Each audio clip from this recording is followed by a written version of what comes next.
What's up, people? This is Julian Lytle, and you listen to another episode of Ignorant Bliss.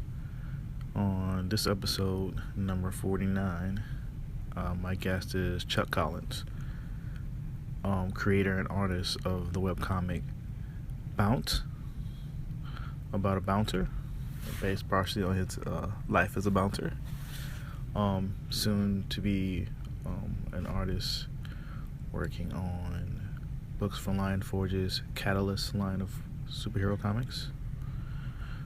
Today's episode covers a lot of things: our feelings on the comic industry, the Bounce comic, a lot of politic talk, some anime and manga talk.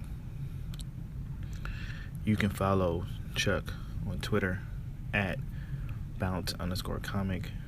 Website is bouncethecomic.com. You can follow me at Julian Lytle. Hopefully you listen to this through the website or iTunes. The website is ignorant-bliss.com. Also on Google Play Music, SoundCloud, Stitcher, the Taylor group of podcasts, Blog Talk Radio, Mixcloud. It's all over the place. If you like it, please leave reviews. The email, if you want to contact me, is ignorantblisspodcast@gmail.com. Hope you enjoy. Peace. Oh yeah, I'm with this. I'm just gonna sit here laid back to this nice mellow beat, and drop some smooth lyrics. Cause it's 88, time to set it straight, you know what I'm saying? And there ain't no half stepping. Word, I'm ready. Rappers stepping to me, they wanna get some, but I'm the Kane, so yo, you know the outcome. Another victory, they can't get with me. So pick a BC date, cause you're history. I'm the authentic poet to get lyrical. For you to beat me, it's gonna take a miracle. And stepping to me, yo, that's a wrong move. So what you on, Hobbs? Dope or dog food? Competition, I just devour like a pit bull against a chihuahua. Cause when it comes to being dope, hot damn, I got it good. Now let me tell you who I am. The B-I-G-D-A-D-D-Y-K-A-N-E. Dramatic, Asiatic, not like many. I'm different, so don't compare me to another. Cause they can't hang, word to the mother. At least not with the principal in this pedigree. So when I roll on your rappers, you better be ready to die because you're petty. You're just a butter knife, I'm a machete. This ain't my Gensu, wait until when you try to front so I can chop into your body. Just because you try to be basic, Friday the 13th, I'ma play Jason. No type of joke, that game, puzzle, or riddle. Oh man, so how you been doing post on your Comic Con?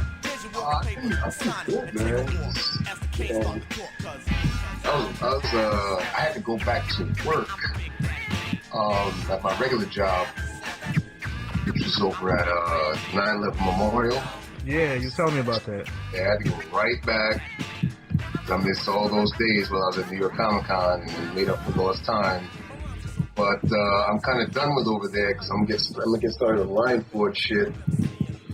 Yeah, man, that was great news to find out. Find out about. Yeah, it was kind of crazy. I was like, it kind of caught me off. I already knew it was coming, but like when I was first approached by it, it caught me off guard. I was like, oh shit, I'm gonna be doing this thing. Cool. Oh man, it didn't sound. I was surprised because by the names they announced, but right. I know Joe. He got a good eye for talent, and you made some waves out there.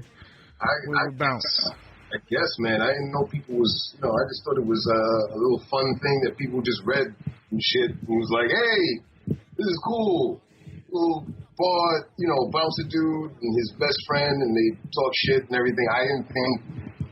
It was funny because while I was at the con, like people that worked at like Marvel and other places, like, yeah, I know Bounce. I'm like, how the fuck did you know Bounce? Like, the conspiracy theory side of my mind was like, who are you? Mm-hmm. How you know? Nah, after what I've learned now, it's just like you get a nice little buzz online, and everybody in comics is too small, B. I know. Yeah, that I do know for a fact. That shit, it's no joke. Like, you make something hot, everybody know it. I just like the fact they giving you your props on it. Yeah, I mean, it's kind of interesting, man. I kind of made. I mean, are we starting? Like everything is starting already, or are we like? Yeah, man. Okay. I don't know if you listen to the show. It's just conversational. I don't have like a. Now, when the show starts, and it's like, nah, man. Like I do an intro before, and then like fade in the conversation. Cool. Because some places I'm like, I've done like a few podcasts. I'm like, all right, we're gonna do like 10 minutes of talking and prep and all this shit. And I'm like, I don't care about any of that. Let's just start. Man, I ain't got time for that, man. My show is different. It's off to the little side. It's not NPR like it all. Good. I'm not gonna ask you who your favorite superhero is. I'm sorry. It's messed up because you shouldn't ask me because I tell people the same thing all the time. Like, yo, I think everybody in the Marvel universe and DC universe should like die, and they start a whole new thing again. Like, just fuck everything. Fuck every Superman, fuck Spider-Man. Everybody need to die. Shit, just done. But that's just my opinion. I ain't telling anybody to think the same way I do. Man. As long as the Ninja Turtles survive, I'm good. Yeah. Well, Ninja Turtles, they could shift. They've done that. They started off like, all violent and crazy, and then as soon as Kevin Eastman and Peter Lee got that little check, like, all right, they're kid friendly now. So they've shifted. Yeah. Which is pretty cool. But like that was pretty much the whole thing at the con was like finding out what happened. And, as I was pretty excited, when Joe first hit me up, and I can talk about it now, because before I had to keep silent. Yeah. And first thing, Joe was like, yeah, you can't go online. I'm like, I am not that dude.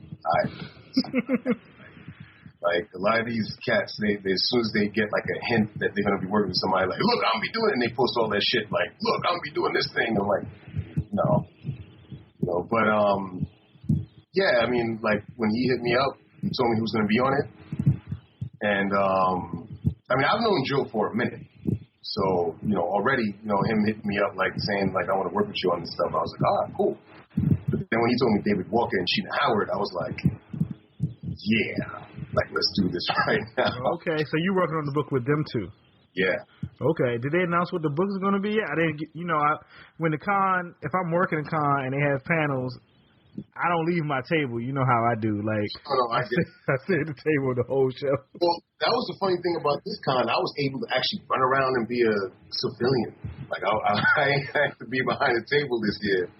So I was like, oh, this is cool. I can go run around and talk to people and say what's up with my friends and shit. And, so it was cool. But I don't know. Well, if you read some of the articles, I mean, I'm only going by what has already been released. So I don't know if you know about Catalyst Prime or Rex. I know about that. I know it's like that's the starting point, and then like all the titles start after that. Or they have the whole like the story of the universe and things like that. So that's as far as I know. That's as far as I read. I'm not going to go into any detail about that. I'll let the Lion Force people tell everybody about that. But what I will say is, basically the book that I'll be working on is a result of that event that happens and these characters come about. So I'm basically working on this thing called Superb, where I can't even go into details as far as what the characters are, but don't do that. It's more geared. It's going to be a really awesome book. When you talk about, like, motherfuckers are talking about, oh, we want diversity in comics. Yeah, you're going to get some diversity in this shit. It covers everything. Yeah, I mean, you got, two co-writers together. You got David Walker and you got Sheena Howard. I mean, yeah, you can't. It's going to be insane.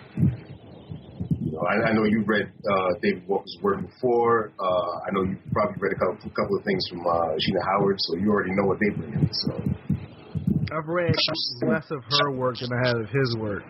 And to be quite honest, I need to build up on both of them because I've been reading mostly manga the last 10 months. I think that's all of us, man. It's funny. It's interesting because I haven't really collected much comics at all. Yeah. I've just been manga, anime, And even with that, I'm like slow. You know, I'm just now catching up to what was the series that everybody was getting me up on? The Ghost in the Shell Arise. That's been out for a minute. I just got on that. I just saw the movie for it. Everybody I know seen the movie already. But even with that, I'm behind on, man. But everything, because there's so much amazing shit. I'm just now catching up to Tokyo Ghoul. Everybody said that shit is amazing. I'm like, yo, I'm only on episode 4 right now. I don't even, like, I gotta be honest, I barely even watch anime anymore. Like, when I read it, like, I read manga because I get shown the Jump every week, and I just have to I just open the app, and I got a new 200-page digital magazine, and I just read each book, each little joint I like, and then I close it, and then next Monday, you get to see. I get another one. I just start over. I'm like, So some people talk about certain animes. It's like, well, oh yeah, I read that like two years ago. Like, so they'll catch up maybe. By the time they catch up to where I'm at, I'll be 2 years. Yeah. Well, especially like shit like Attack on Titan. Yeah, they be going. Like, they mad far ahead in the comic compared to the anime. Because I heard the anime doesn't even have a second season yet. No, it doesn't have a second season. The thing that was funny was I started finding out about stuff in the manga, which made me want to start reading the actual manga itself. I got the game for PS4. Was it good? Because, I'm such a huge fan of the show. I mean, it's off the chain. It's a bit repetitive, but it's done by the same company that does Dynasty Warriors and Samurai Warriors. And, so, you know, it's hack and slash. Yeah, they know how to do those games, though. They know how to do those games very, very, very well. I love them. I'm a big fan of that company. I think they're about to do a Berserk as well, like I think next month or something. Oh, that's about to kill it. Cause it's a wrap, dude. Like, I played this is North Star, parts 1 and 2. Dude, you want to talk, like, imagine Dynasty Warriors, but you're Kenshiro. That's all I gotta say. That's too much. And my guy, no, bro, it's like, but like Bloodfest. They're raining blood, bad people blowing up for no reason. This shit is amazing. And the cool thing about the storyline is that they bring you through every single 52 episodes of the series. That's crazy. So the game within itself, the storyline mode, you're going to be playing for like a month because there's like 52 episodes to play.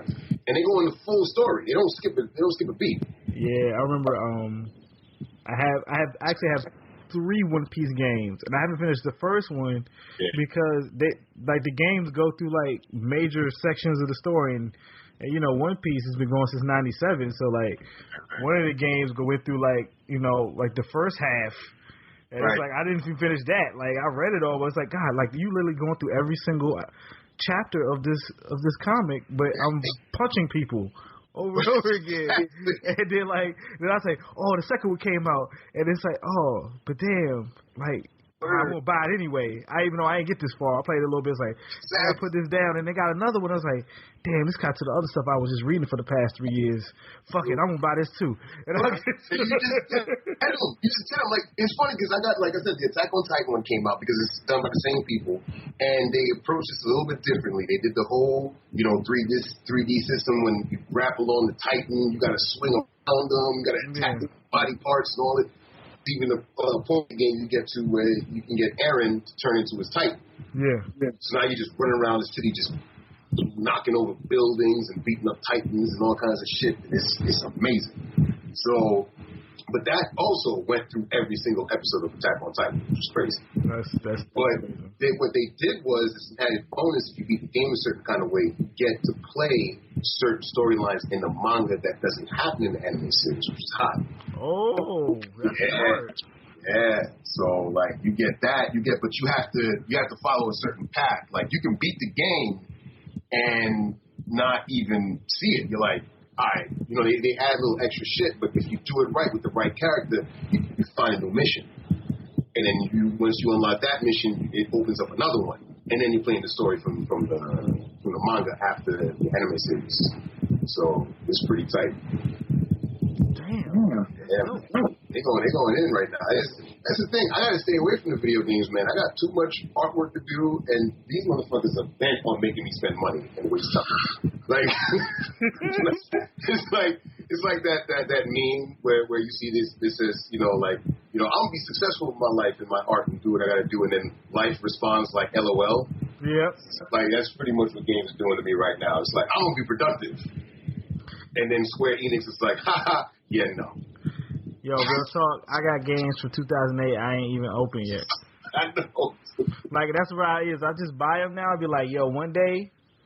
I ain't gonna have no wants and desires to make nothing or get to a point. I'm just gonna say I'm gonna play all these games. Exactly.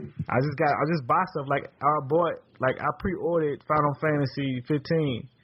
Oh yeah. I know I'm not gonna get a chance to sit down and play it. Oh. But one day I'm gonna break that joint out. Oh, it's gonna be on. And I'm gonna drive that car around. And fight the bosses like they showed that trailer. That boy band, I'm gonna be beast mode. Ain't nothing but a Korean boy band, like K-pop band. That's all they are. That's literally the main reason I bought it. I was like, hold up, they're a boy band in like a Chrysler 300, just driving around the city, driving around the country. They roll around in the Final Fantasy universe. It's like Shiny meets Square Enix. That's what that shit is right there. So I love these casting spells and shit. I'm like, but you look like you're supposed to start singing and dancing. Trust me, man. It's funny because like with the first thing I saw, like when I saw the preview for it, I was telling my boy, I was like, yo, this is Shiny right here. Shiny, basically, I don't know if you know what Shiny is. It's like a K-pop band that I've listened to because all their songs sound like anime intros. I love it. And the thing is about them is that their tracks sound like fucking New Jack Swing R&B from the 90s and shit, bro. Like, it's crazy. Yo, on a side note on K-pop. Yeah. I don't know what it is about K-pop, but they seem to be like, it's like all the producers and songwriters and the music execs over there, so like, yo, do you know what American black people was doing between the years of 1990 and like 2003? We're going to make that shit forever. For real. It's like they took Janet Jackson's Rhythm Nation all the way up to, what was the other album she put out? Like Velvet Rope, the Janet album. Exactly. It's like, so we're going to take it from that, add a little bit of New Jack City, a little bit of Brownstone, some Family Stand and Soul to Soul, and see what we go with this. Yo, this is just how we hear it. Like we got this, there's like a Korean pop music channel. That's like, I got like all the channels on my files, right? Right. I went there, I found it, and I was like, and I just let it sit there for like 5 hours. I was like, yo, not only did they have like a rap battle reality show, challenge show, which I couldn't understand them because they're rapping in Korean, but I was like, hold up, they're sitting here and they're dressed like backpackers from like 1999 New York. Seriously. And they're battling each other, and then they get judged. And it's The Voice, but with rapping and the set decoration. I was like, what's going on? I'm so confused. Yo, how is it that y'all are doing what we used to do and y'all doing it better now? It's kind of fucked up. Like, I don't know how to feel about it. Like, I love listening to the music. But then I don't understand what the fuck they're talking about, so that makes me feel a kind of way like I don't understand what you're saying. But then they're mimicking, like, certain things. Like, they'll start singing Korean, and then they'll say, I got you, baby. Like, in the middle of this shit, like, wait, I want to know what this I want to know what was said before that I got you, baby, to lead up to that shit. Like, that's what I want to know. It's just like, I'm sitting there, I was like, yo, this would be the cut back when I was 20. I was just like listening to it like, yo, this R&B jam is on point. Like how did y'all learn how to do this? And all the producers from here just like, oh, we out of style now. We just gonna go to South Korea and just get this guap. On some real shit, like that ass serious, like my girl put me on to a lot of this shit. Like, she's a huge K-pop fan. And, like, she's not just, like, a fan that just likes the music. Like, she'll look at the industry and how it works, the business and all this other stuff.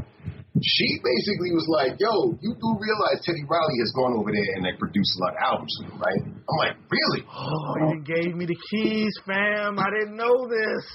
Bruh. And she put me on. She showed me the shit. And I was like, yo, dude, this is insane. They got American choreographers that used to work with Janet Jackson and them going over there and helping them do their acts. Damn. So I'm like, yo, we basically moved on from like commercializing like all the shit that we used to do to the point where it sucks here, but it's flourishing over there. It's like I can't make no money over here because nobody gonna like my shit, so I'll go over to Korea. Oh, it's like, wow, it's like old school at noon, like, but like to the next level. It's like, yo, we're gonna. Like, yeah, I just theorized this, but that's like, oh no, like it's confirmed. Like that's bananas. That's why their music sound like us. We're making it. Yeah, damn. What's the thing? The group that I just mentioned, Shiny, just put out an album.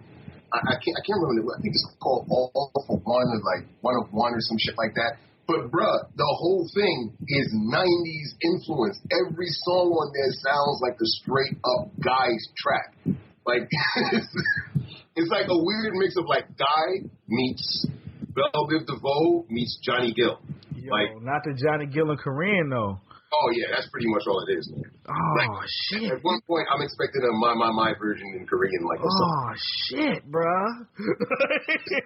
Yo, well, it's like, yo, and the thing is, like, I've been missing that kind of R&B here for a minute, so I'm like, that's why I feel a kind of way. I'm like, yo, I love this shit, but should I? Because I want to know what they say. But I don't know what the fuck y'all talking about. Like, shit, bro. You know what? After we're done with this, I'm gonna send you a track, and you're gonna be like, stop playing.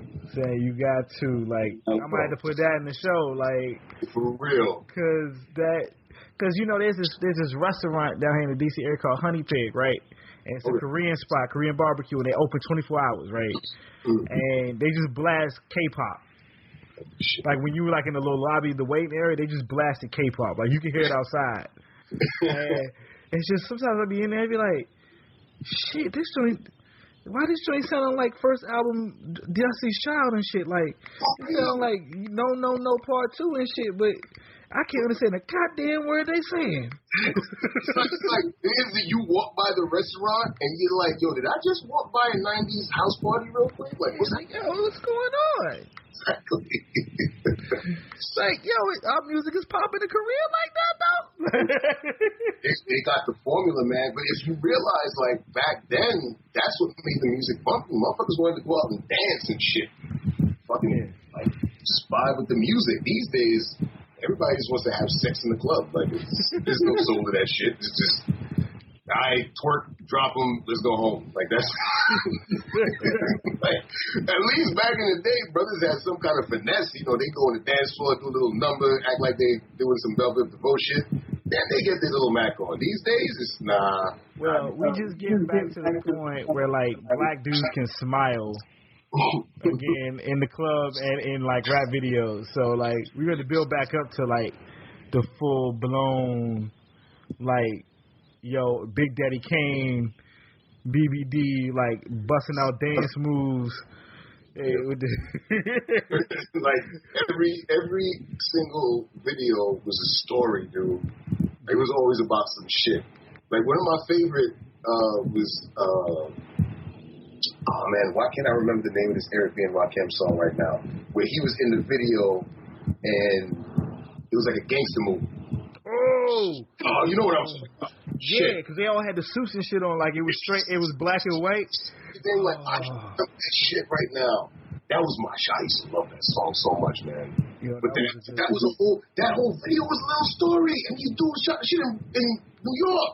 Yeah. Like, it was all good. And then you had Big Daddy Kane that, you know, did his little story about the rap battle, and he was in the ring. I love that shit. Lyrics and shit and everything. You see dude get knocked out because the lyrics were just too strong. Yo, and they cut in between the joint where he's just playing pool with the sexy lady and shit. Exactly. Like, you know what I'm saying? Big Daddy Kane was a straight hero. Dude, man, that's my dude right there. Shit. He still be dancing when he performs, though. Like, he be still going in.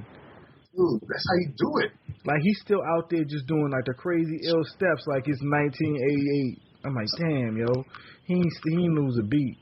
I got 2 left feet. I can't do that shit. So I ain't trying to impress nobody now. I'll just rap along with the song. Yo, yeah, man, Yeah, that's crazy, yo. The Korean pop be on some. Yeah, but I'm looking forward to that game.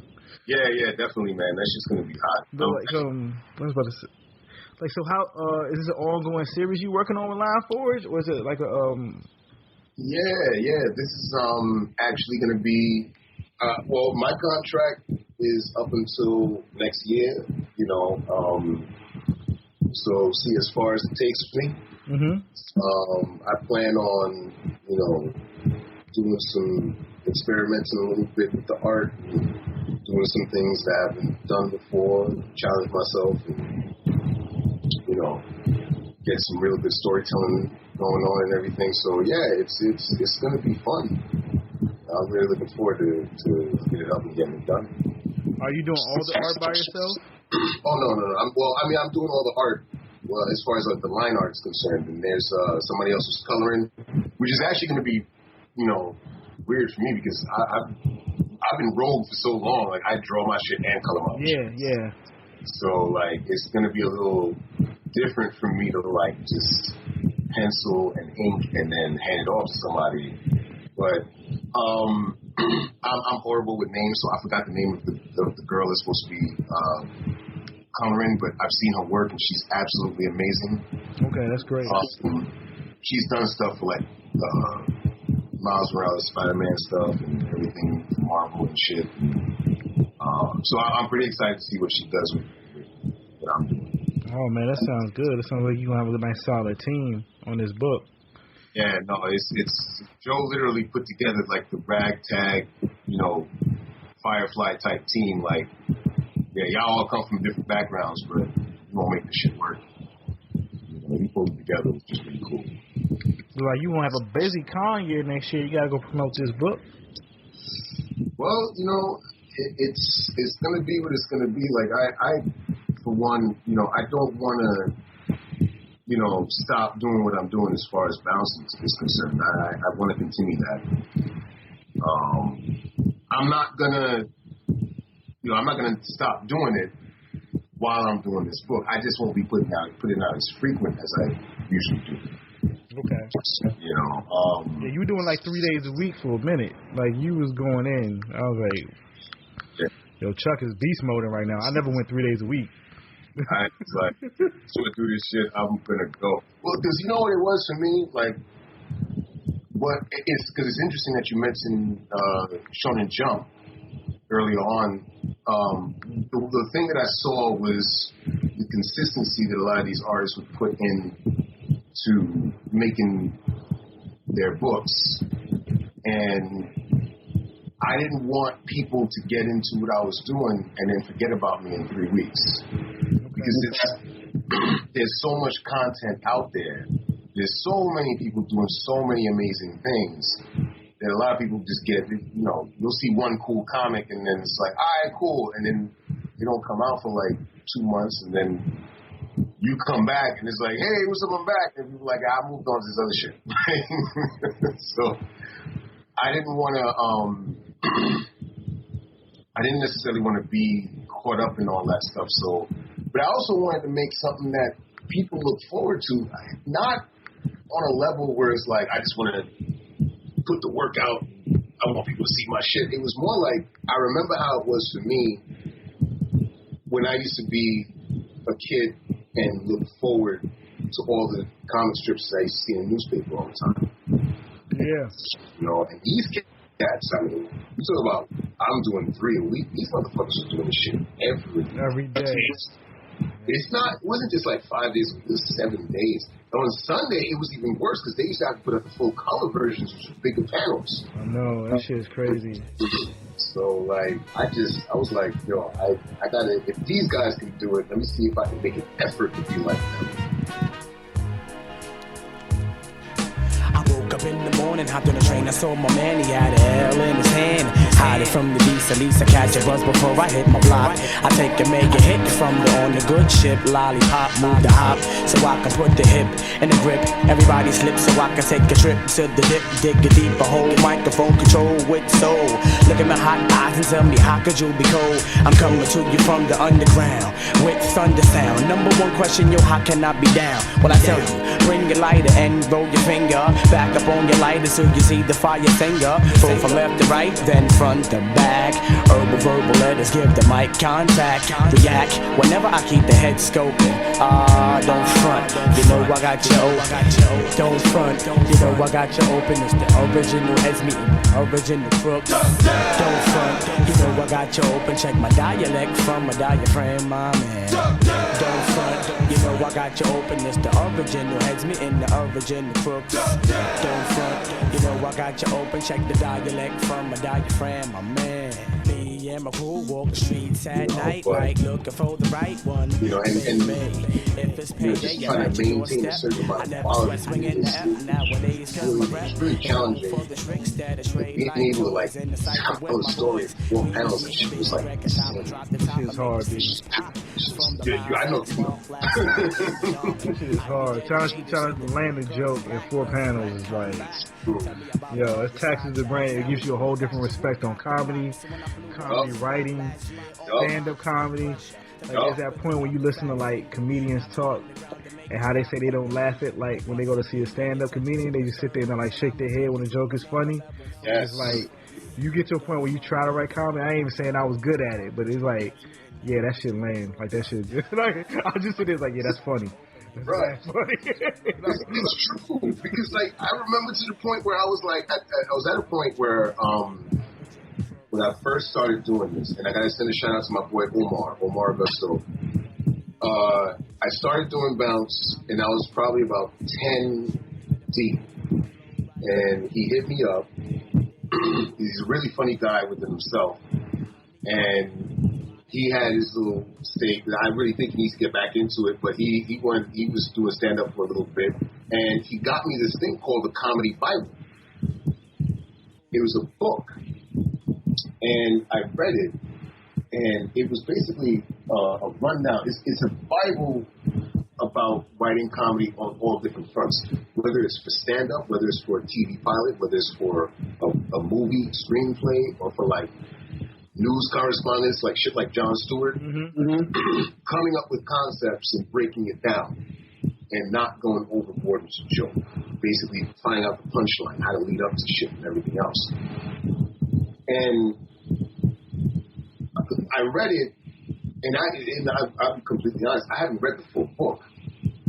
But having an understanding of the way people tell their stories and the way they make their jokes, and what I did read in the book, when I used to see greats, like all the old school comedy dudes that I used to listen to, like Red Fox, you know, George Carlin, Bill Hicks, like I would see their timing. You know, they deliver shit in only a short amount of time. You know, and I was like, I need to be able to emulate that.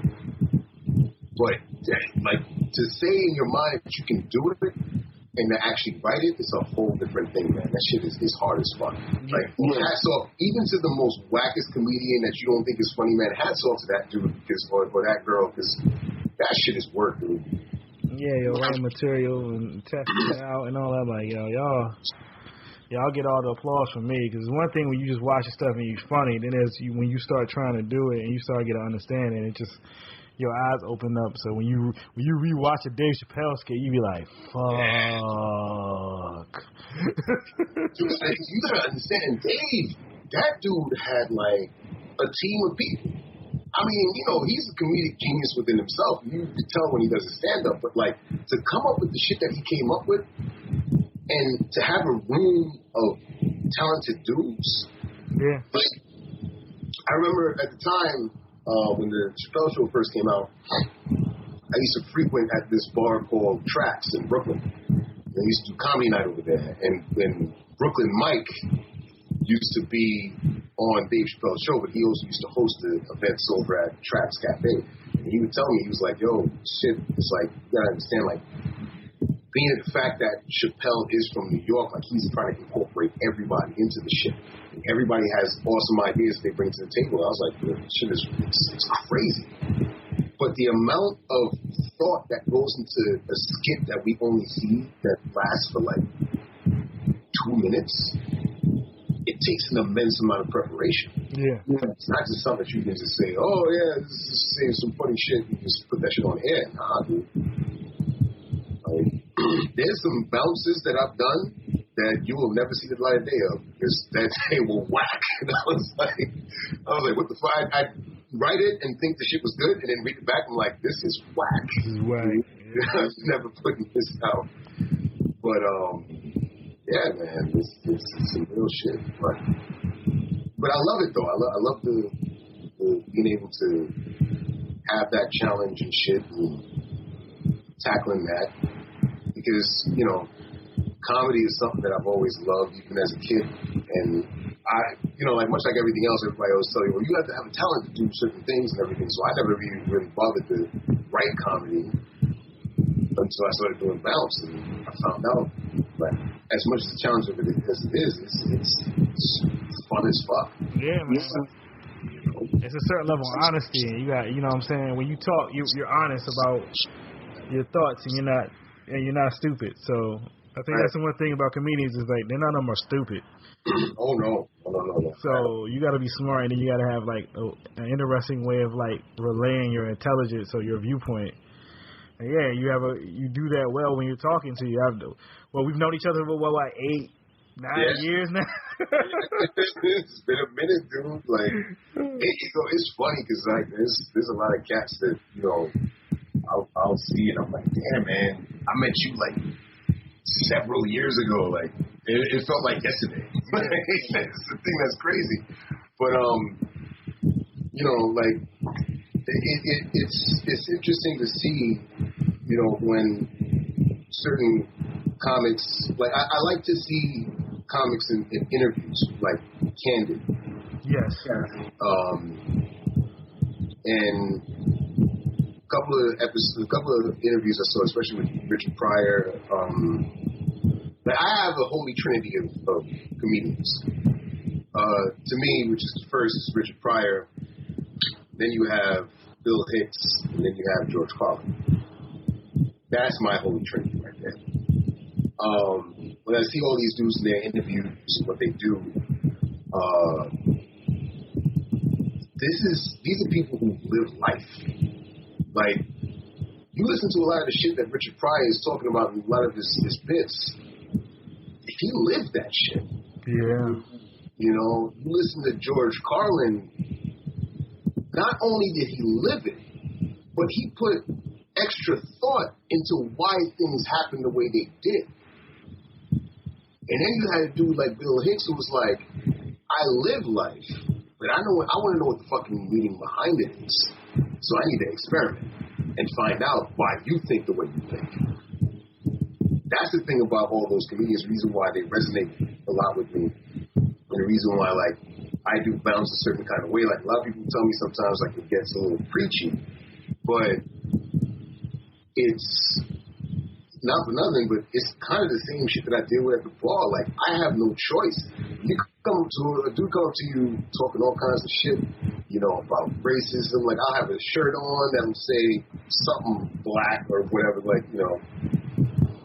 like some Malcolm X quotes. I'll have a shirt on or something. Or I'll be reading a book.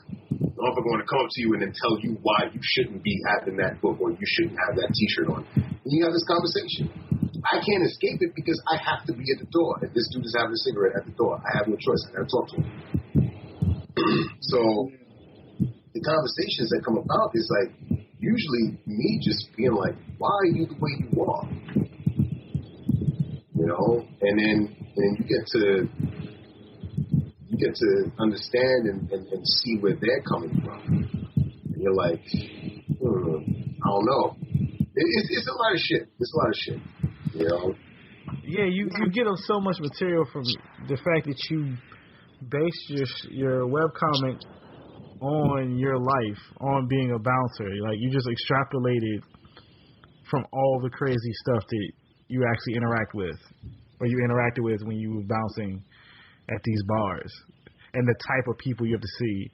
Because people, when they're drinking, you see everything in them then. Like, they lose that mask real quick. Oh, yeah. As a sober person, I see it like, oh, so this is what y'all gonna do now. Oh, okay.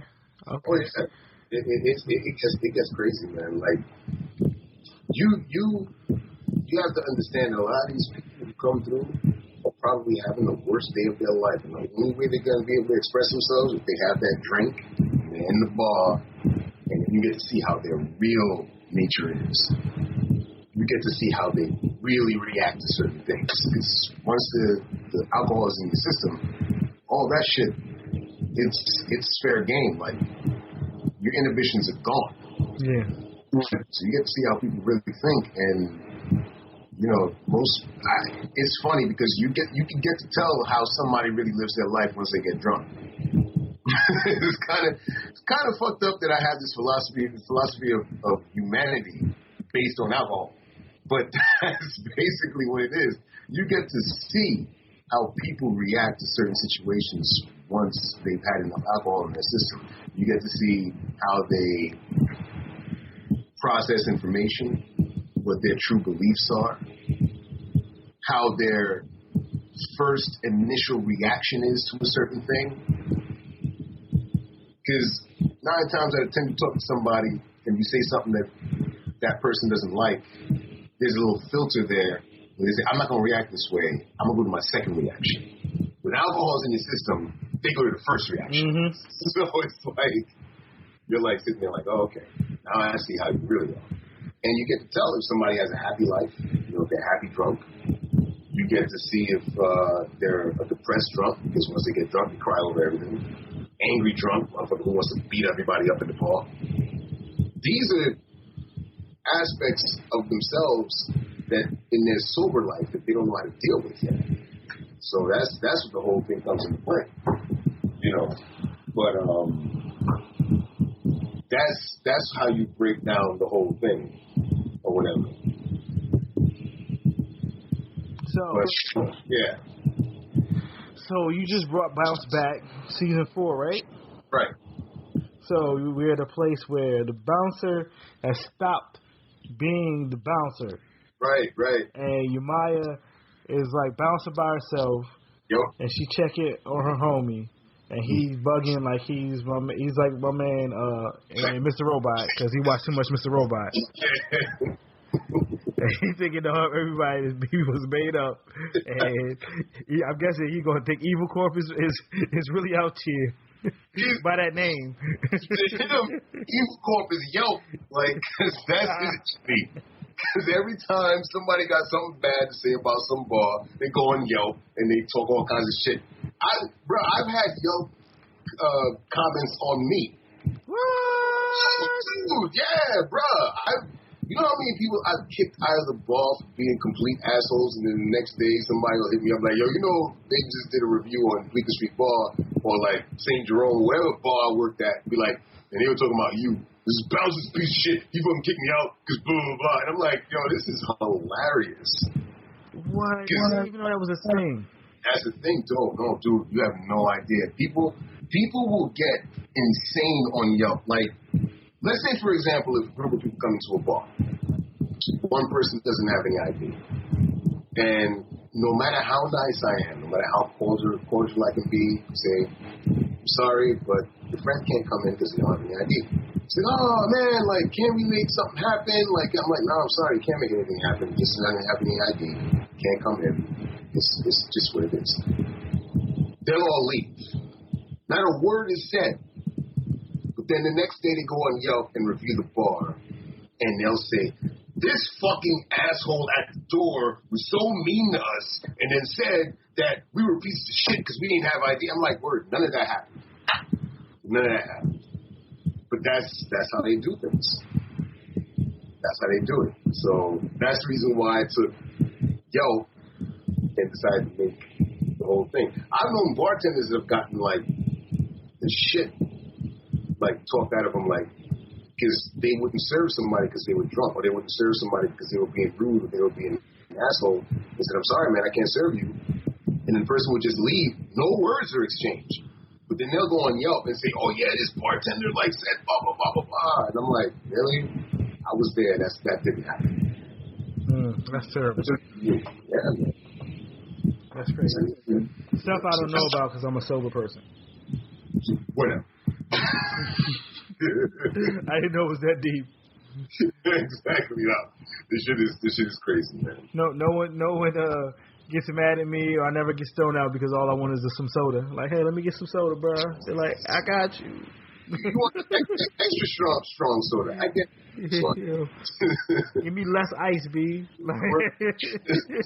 Yo, you know what my favorite shit somebody ever said? What's that? It's like, yo, let me get a Hennessy straight, but make that shit strong. I don't know what that means, man. How do you make the Henny stronger? That shit is ridiculous, man. I was like, yeah, you clearly don't know how to talk, like, when it comes to going to bars, man. Like, this is horrible. But, that should be a comic right there. No, trust me. No, I actually did do one like that in the first season where the dude. No, it was funny because it was a dude who came in. I'll never forget this. I was working with my boy Cisco. He was a bartender, and I'm sitting there. It's a dead night, and a bunch of dudes come in, and they playing pool in the back. And we're sitting there talking all kinds of shit, at the front of the bar because there's nobody there. So we're just sitting there talking shit, talking about movies and anime and shit. And he comes over, he was like, yo, my man, let me get like 5 shots of Hennessy, man, straight. No ice, no nothing, just straight up shots. And he was like, all right, cool, I got you. Each Hennessy is about $10 now. Right? So he pours all the Hennessy. He's like, yeah, all right, cool. So my boy gave him a discount. He said, give me $48. I'll get you on another round. Just give me $48 for this. Dude said, but then when he ordered the Hennessy, he said to him straight up, he says, yo, make that shit strong. That's what I forgot to tell you about it. He said, make the shit strong. And I was like, wow. I don't know how strong you're going to get out of the bottle, but it's what it is. Dude left 50-cent tip for him. What? I was like, wow. I was like, wow. You see, but that's the kind of shit you deal with. You don't know who you're going to get. All these motherfuckers that be stunting. Like, I had dudes walk up to me talking like, yo, I'm with the shorty real quick. Like, it's cool. You got discount on drinks, man. Yeah, I'm trying to like, no, dude. Should have stayed in your lane. That's not my problem. Why are you taking this person out and getting expensive drinks from? Maybe that's not the person you should be with. Yeah, like don't try to stunt. Like keep it 100. But yo, real question. Yo, why do black people be fucking with Hennessy like they like? Why do they be fucking with Hennessy so much that it's like a inside joke? Like Bro, I've tried, and the thing is, as an experiment, I tried Hennessy. I don't understand. Like, I was like, because I'm a whiskey drinker, straight up. Like, I love to experiment with different whiskeys. Like, I'll try whiskeys from different parts of the world. Like, let's do this. But Hennessy, I was like, it's not my thing, but I'm going to try it out for about a week and see what happens. All I remember is every time I got drunk off with Hennessy, I was upset about everything. I don't like that feeling. I was like, oh, fuck this drink. Like, it's not. Like, that should be in songs. Like that should be in, like, black comedy. Like, yo, why do we pick this one random French ass whiskey? Like, like said it in some song that made everybody like yo, listen to this song. If you want to believe in the Black Illuminati, how the fuck did we all end up fucking with Louis Vuitton, Moet, and Hennessy? Like, why do we fuck with one super corporation? Yo, Moet is nasty as hell. I don't understand. Yo, that was another one. Yo, it's not good. It's not that good. I've had it. It's horrible. I'll never forget this. Like, I remember, like, my younger brother is a party promoter. He does, like, parties and shit and everything. Yeah. I went to a club with him. I don't like going out. Like, I work in the nightlife. I don't like going to the nightlife when I don't have to be there to make money. I'm not going to go to the chaos. I'd rather be home. But he had an event, and, I was like, all right, I go out and support you and shit and everything. And we in the VIP, and these motherfuckers just drinking away. Like, my brother's 10 years younger than me. So I understand you came up in that era where, Moet wet is something, I guess. I don't know. But I was like, let me try this. Before I talk shit about it, let me try it first. It was disgusting. Never again. I've had like 2 or 3 versions of Moet. I had regular Moet. I've had like another one. I had like rosé Moet. And I'm just like, most of these times I've been in the strip club too. And I didn't buy a bottle because Chewy doesn't buy bottles. I'm not paying their rent. Like, you know what I'm saying? Like, give me a Sprite. What's good? Like, but I'm tasting it just as well. Like, yo, y'all thinking this over this beautiful soda that I'm sipping on? Like, this soda tastes great. I think this soda, like, that's what's happening right now. Like, it tastes so good. The outfit is amazing. Yo, the flavors, man, the flavor. Like, you know, it's funny because the same thing was going on now with whiskey. Like, there's a whole bunch of different whiskey flavors. You got Fireball, which I can't stand. It's literally Big Red in a glass. That sounds horrible. It's disgusting. That's horrible. These white boys come through and it's like, hey, bro, let me get like 6 shots of Fireball and like, you know, like, dude, that shit is fucked up. I remember this one time this dude came in the bar. He was like, you know, he was a nice guy. He was a nice guy. I'm not gonna talk any shit about him. He was a really good dude. But that's what he loved. He loved Fireball. So, you know, I was talking to him throughout the whole night. Like, he was white dude from California playing Soul to Soul, De La Soul, X-Clan. Yeah, he played some X-Clan, bro, on the jukebox. I didn't even know there was X-Clan on the jukebox till he played it. You were like, what? I was like, word, we gonna get to the East Blackwards up in here? All right, let's do it. But played all that on the jukebox. And I was like, yo, dude. He was like, yeah, man, yo, he said, I'm from here. This is how we went down. And when we started talking, he was like maybe like 3 or 4 years younger than me, but he was like, yo, this is what it is. So I was like, all right, cool. So I was like, yo, he says, yo, you want a shot, man? I was like, yo, I'll do a shot of whiskey with you. He said, what you having? I said, you know, I'm having Powers. But I guess he didn't hear me, so he got me a shot of Fireball. It was the first and only time I ever tried it. Horrible. Dude, before that, I was still on duty, which is something that my code is I don't drink when I work. Yeah. It's, you know, like, even when I'm allowed to, I still don't do it. The only time I have a drink when I'm working is if I get physical with somebody and she goes crazy, and I have to kick the motherfucker out, and I have to drag him out, put him in a chokehold, whatever the case is, and then I come back to the bar after it's done, I'm like, I need a shot. And he calm the fuck down.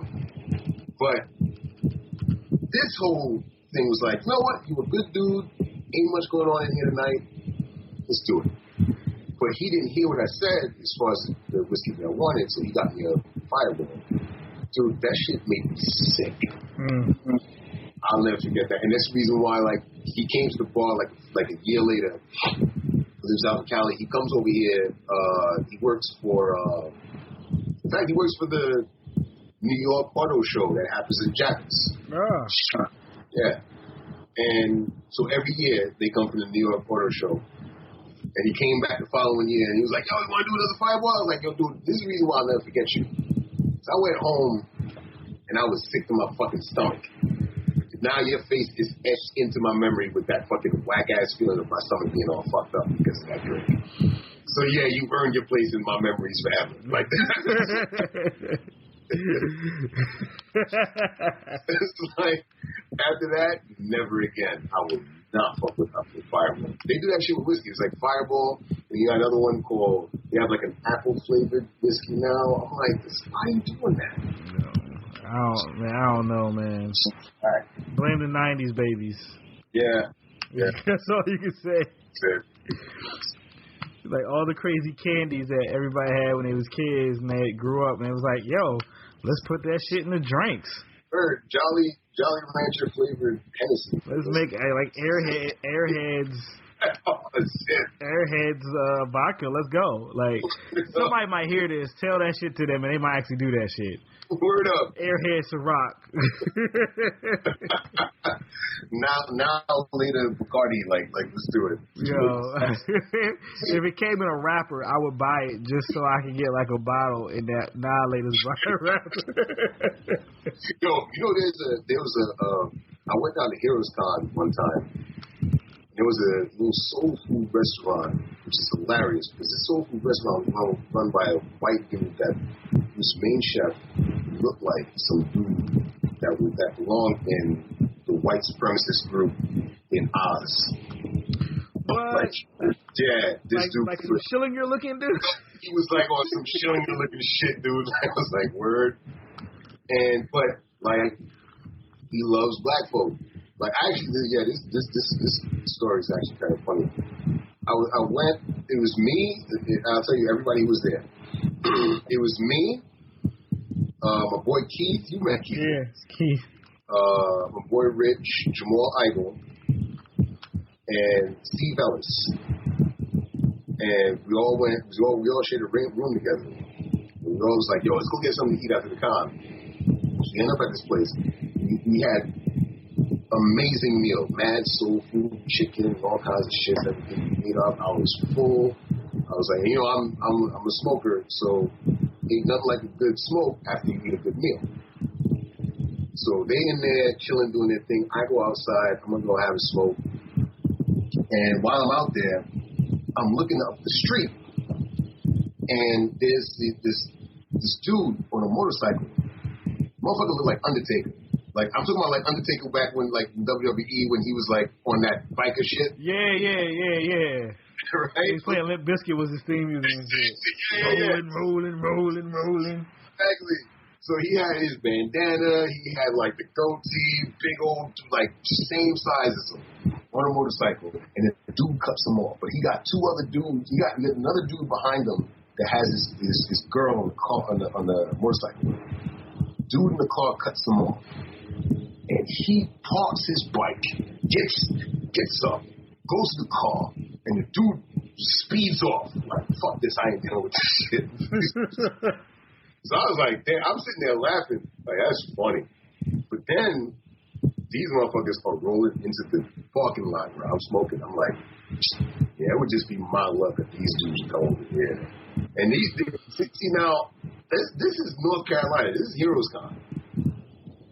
I don't know what happens down south. All I know is that on the way down there, I saw a couple of rebel flags. I'm like, I don't know what to think of this right now. I know. I felt the same way I went to Heroes Con. Like, I gotta be, like, I know people say good things about Charlotte. You know, they got Cam Newton and everything, but it's like, yo, I'm still in North Carolina, dog. Yeah. And then I'm like, so I'm sitting there, and I'm like, all right, whatever. So they come into this parking lot, and they park their bikes literally about 5 feet away from me. And I'm like, why y'all gonna come over here? Like, fuck it. Because at this point right now, I'm standing in my crowd, like, fuck this, I ain't moving. I ain't trying to be that dude. You know, like, be a punk ass, like, whatever. I'm gonna stay right here. So I got, you know, and I'm a metalhead, so I got a Living Color shirt on. Mm-hmm. So I'm smoking, and then they light up. They all pull out their cigarettes. And they're looking for their lighter, and they can't find their lighter. So I walk over. I had my zip on. I lit up the cigarette, and this dude was literally like 6'4", towered over me. And his boy looked straight up like some Sons of Anarchy looking dude. The homegirl next to him looked like, yeah, she was an extra from Sons of Anarchy too. Like, wow, we're gonna do this right now. So I just lit that cigarette still. Like, he was like, yo, thank you, man. I was like, all right, cool. Finished my cigarette, flicked the fucking filter, went back inside. I was like, I went up to Jamal and Keith. I was like, yo, we gotta go, man. These motherfuckers crazy. So we getting ready to pay the check. I'm sitting there. Dude, big man, comes in, goes to the bar of the restaurant, calls me over and says, yo. I'm like, oh, shit's about to go down right now. Like, she just getting with you. So I'm like, he goes, what you drinking? And as soon as I heard that, like, you know, when you're in a bar, you work in the bar industry long enough, motherfuckers, they buy you a shot, they think you're cool. It was like, Jameson Neat. He goes, I got you. Boom, says, thank you for that, man. Click, boom, shot. All right, fellas, we gotta go. And I was like, that's the most I want out of down south. And I want no more than that. Sending this one out To my man Killer B. Like, I'm done with that shit. No doubt, Never indeed. again. But Without weed, you know what I'm saying? that shit was amazing. That's a good story. That old real shit. There's a war going on outside, no man is safe from. You could run, but you can't hide forever from these streets that we done took. You walking with your head down, scared to look. You shook, cause ain't no such things as halfway crooks. They never around when the beef cooks in my part of town. It's similar to Vietnam. Now we all grown up and old and be on the cops' control. They better have the riot gear ready. Trying to back me and get rock steady. By the Mac 1 double, I touch you and leave you with not much to go home with. My skin is thick, cause I'll be up in the mix of action. If I'm not at home, puffin' live, relaxing. New York got a nigga depressed, so I wear a slug proof underneath my guest. God bless my soul. Before I put my foot down and begin to stroll into the drama I built and unfinished beef. Yeah, and that's funny. We didn't go. We were supposed to go to something. I'm going out blasting, taking my enemies with me. And if not, they scar so they will never forget me. Lord, forgive me. So, man, what's your feeling about comics right now? About the comics game? It's been a weird week in comics, you know what I'm saying? It's been a weird week. Like, I usually sit on the sidelines and I try to be like that Michael Jackson meme, eat the popcorn. Mm-hmm. Like, but nah, this has been getting crazy right now. It's to the point where I can't just sit on the sidelines and look at what's going on no more, man. I gotta make a voice about this shit. It's getting it's getting a little out of hand. The one thing I'm gonna say is this: on all of the, like you see, there's a huge push for diversity in comics, and I am all for it. I want to see everybody represented. The problem is you have a whole bunch of dudes, running around like a bunch of old school cats that don't necessarily understand why this push is being made. Like, I looked at the whole thing with Riri. Yes. Yes. I don't know how you feel about that, but, I'll tell you my thoughts on it. J. Scott Campbell is J. Scott Campbell. He has made a name for himself as being a dude who's a pinup artist. Mm-hmm. So the dude is good at what he does. Yes. So when Marvel should realize that if they're trying to market, like, here's what the cats that are defending J. Scott Campbell aren't realizing. They want to bring the whole aspect of the market into the issue. What they're not understanding is Riri is geared towards young black women. Yes. Not just young black women. The mothers of young black women that will give them the money. Because he's talking about teenagers. Unless you a teenager. Girls, yeah. Exactly. Unless you a teenager going, working at the mall, you afford to buy your own comic, that's one thing. But then when you have to tell your 12-year-old daughter, like, you like Iron Man, here's Ironheart, I'm going to go and buy this for you. And they got to look at J. Scott Campbell drawing the cover. What does that say at that point? And you know what? I don't even know if it gets to that point of them seeing him drawing the cover. They just see the image online. Yeah. Because this book ain't supposed to come out for what, like a while from now, right? Like, from the way they do, this is a solicit covers. Yeah. So these are all like I think variants. Yeah, variants. It's all variants. And it's like I have two different thoughts on this. Mm-hmm. My main thought is, I'm not mad at J. Scott Campbell for being J. Scott Campbell, because that's always what J. Scott Campbell does. Because I completely agree. And I'm like, why would you commission him to draw a 15-year-old black girl when all he draws is 25-year-old white models? That's what he does. He draws Barbie. Like, they all have the same figure and shape, and they're colored brown or like they color a certain color of brown for black, a certain color of brown for Latin, and then like white girl, and then like a certain color for Asian, and the hair changes up a little bit, but it's generally all the same body. Exactly. Yeah, they had him do 2 covers. One in the regular clothes, in the outfit they kind of marketed her as, a little tunic, halter top looking thing, in the tight pants. Right. But they also have one when she's in full armor, and you know, people might think I'm a hater. I got my own issues with Marvel. I personally think they commissioned that image so they could put it out, so it could drum up controversy, so it get more people talking about the book. So they could pull the cover, which would then cause even more controversy and dialogue about the book, so people know more about this character of Riri Williams. And then they could then release the other cover with the woman who owns the comic book store. In Philadelphia, and that gets even different type of buzz. So we're constantly talking about Riri Williams in this Iron Man comic that's written by a middle-aged Jewish white guy who's writing some good comic books in his day. Yeah. But I really don't know how much you really know about a black girl internally, even though you might raise them. He raised them, but that don't mean he is them though. Like, there's a certain point where I'm a black dude, and if I write a book, there's a certain point at which I only know but so much through observation. Yeah, and I totally agree with you, man. Like, look, this is the whole thing that I saw happening, and you're exactly right. You know, you a lot like more the conspiracy theories than I am. I'm always like they on some bullshit, like they did this on purpose just to cause controversy. I personally believe that. That's just my thing, but. You know, lo and behold, like, what I see happening, okay, perfect example. What happened with this instance is more like this. Hey, yo, we got a cool idea for a children's book. Let's get this hentai artist to draw it.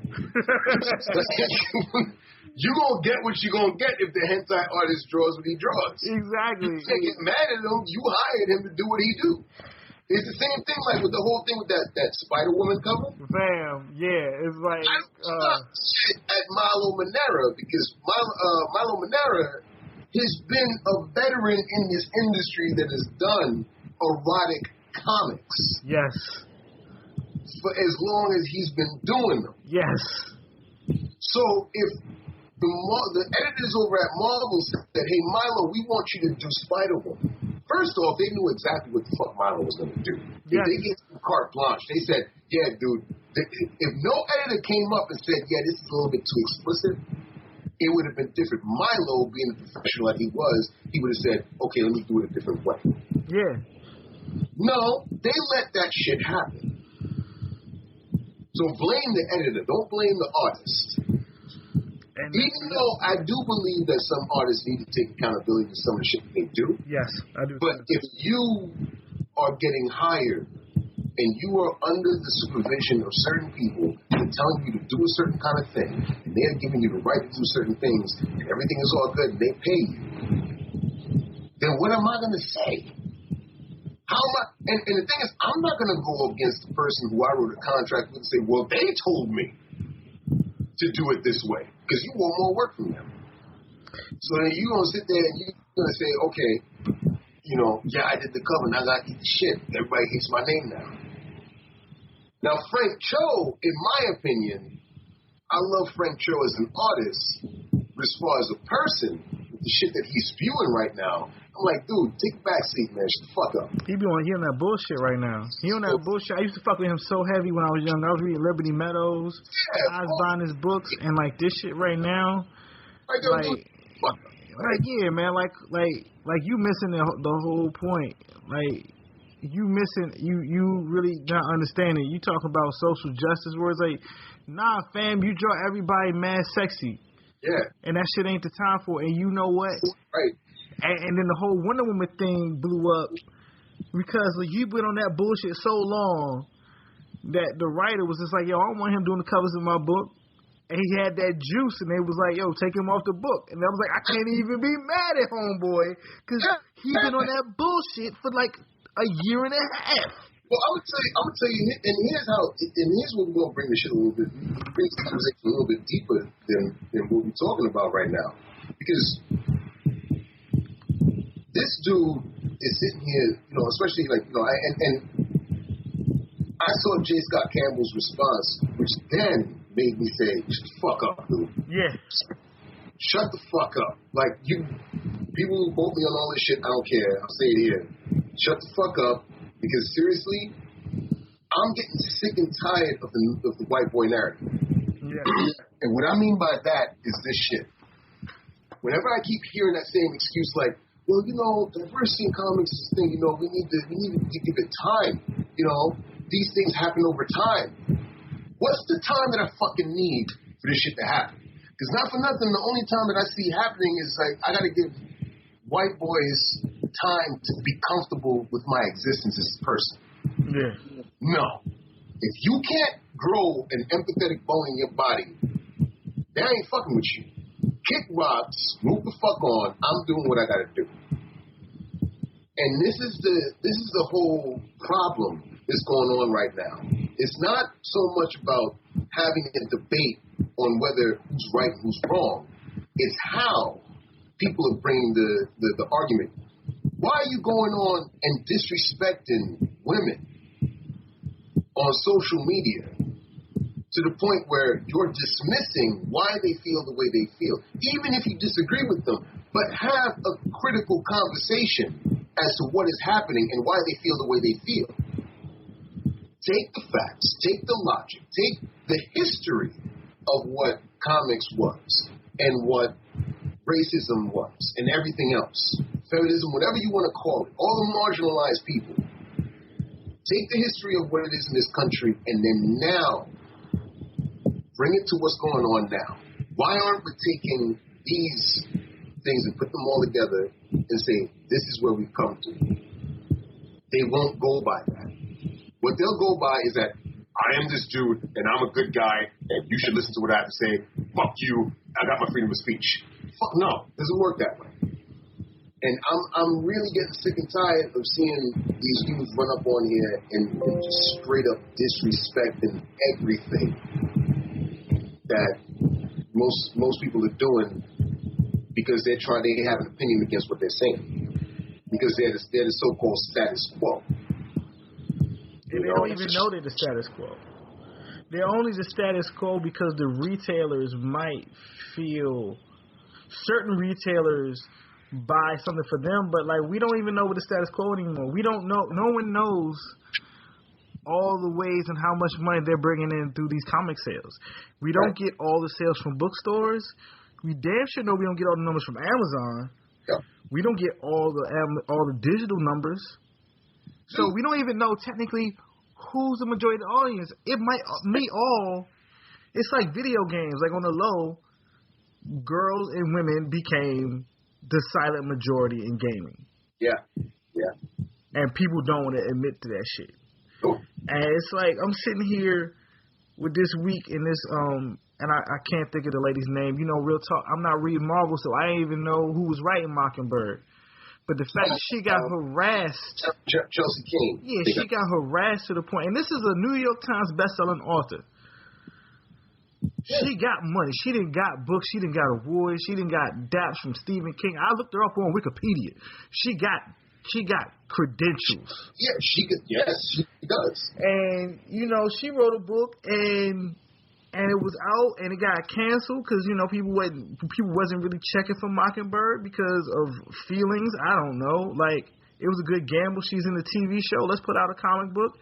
But the artist drew a cover and they attack the writer. And then this is what bothers me. You can do all these fucking press releases about these bullshit ass hip hop covers, and you got a black Iron Man girl, and you got this, that, and the third. But your ass can't come out and say, "Yo, we do not support your behavior and the way you're attacking one of our creatives, one of our writers for our comic." And one of your main writers will come out and is like, "This is deplorable, but this is not comics." I'm like, "Bitch, what?" Exactly, and that is the problem right there. That is the exact problem. We keep on catering to the bad behavior of fucking. I'm sorry, I'm gonna say we cater to the bad behavior of white boys. overprivileged white boys. Now, I'll tell you this much: working at the bar, that's one thing. Never tolerated it. Once your ass gets that way, kick your ass the fuck out. And the thing is, with the whole shit online, I see all the nonsense and everything else. I would dare a motherfucker to say shit like that in my face. They won't. They won't. They shook. They shook. I've seen it happen. Furthermore, we want to talk about, it's very unfortunate what happened to Chelsea King, and everything else. It was the same thing that happened to, what's her name from Ghostbusters? Oh, Leslie Jones. Oh, my God, that shit was so terrible. She has to leave her count, too. But let's not also forget the amounts of, and this is the one thing I do have to bring to light. You have the whole black indie comic creators that come out and do what they do. The people on the forefront who support this and who actually promote it are black women. And I need for you to understand the biggest influences that are out there, the bloggers, all the sisters that are doing it. You're talking about Black Girl Nerds, you're talking about Nerds Pray, you're talking about Blurred Girl, you're talking about Fan Bros, Tatiana King, you're talking about all these women who are doing an amazing job of actually bringing a lot of these artists and all of these black indie people to light. But they're the ones on the forefront fighting all the harassment, all the bullshit. Yeah. You know what I'm saying? And this is what pisses me off. Because I see them fighting, and brothers over here talking about like, well, that's just their fight to fight. Like, no, it's not just their fight to fight. Because you gonna harass them and say, yo, listen, man, why ain't you reviewing my book? Yo, I'm doing this project real quick and everything, but then white boy from Marvel does some fucked up shit, and they try to defend the fact that they do some fucked up shit, but you ain't there to have their back. Yeah.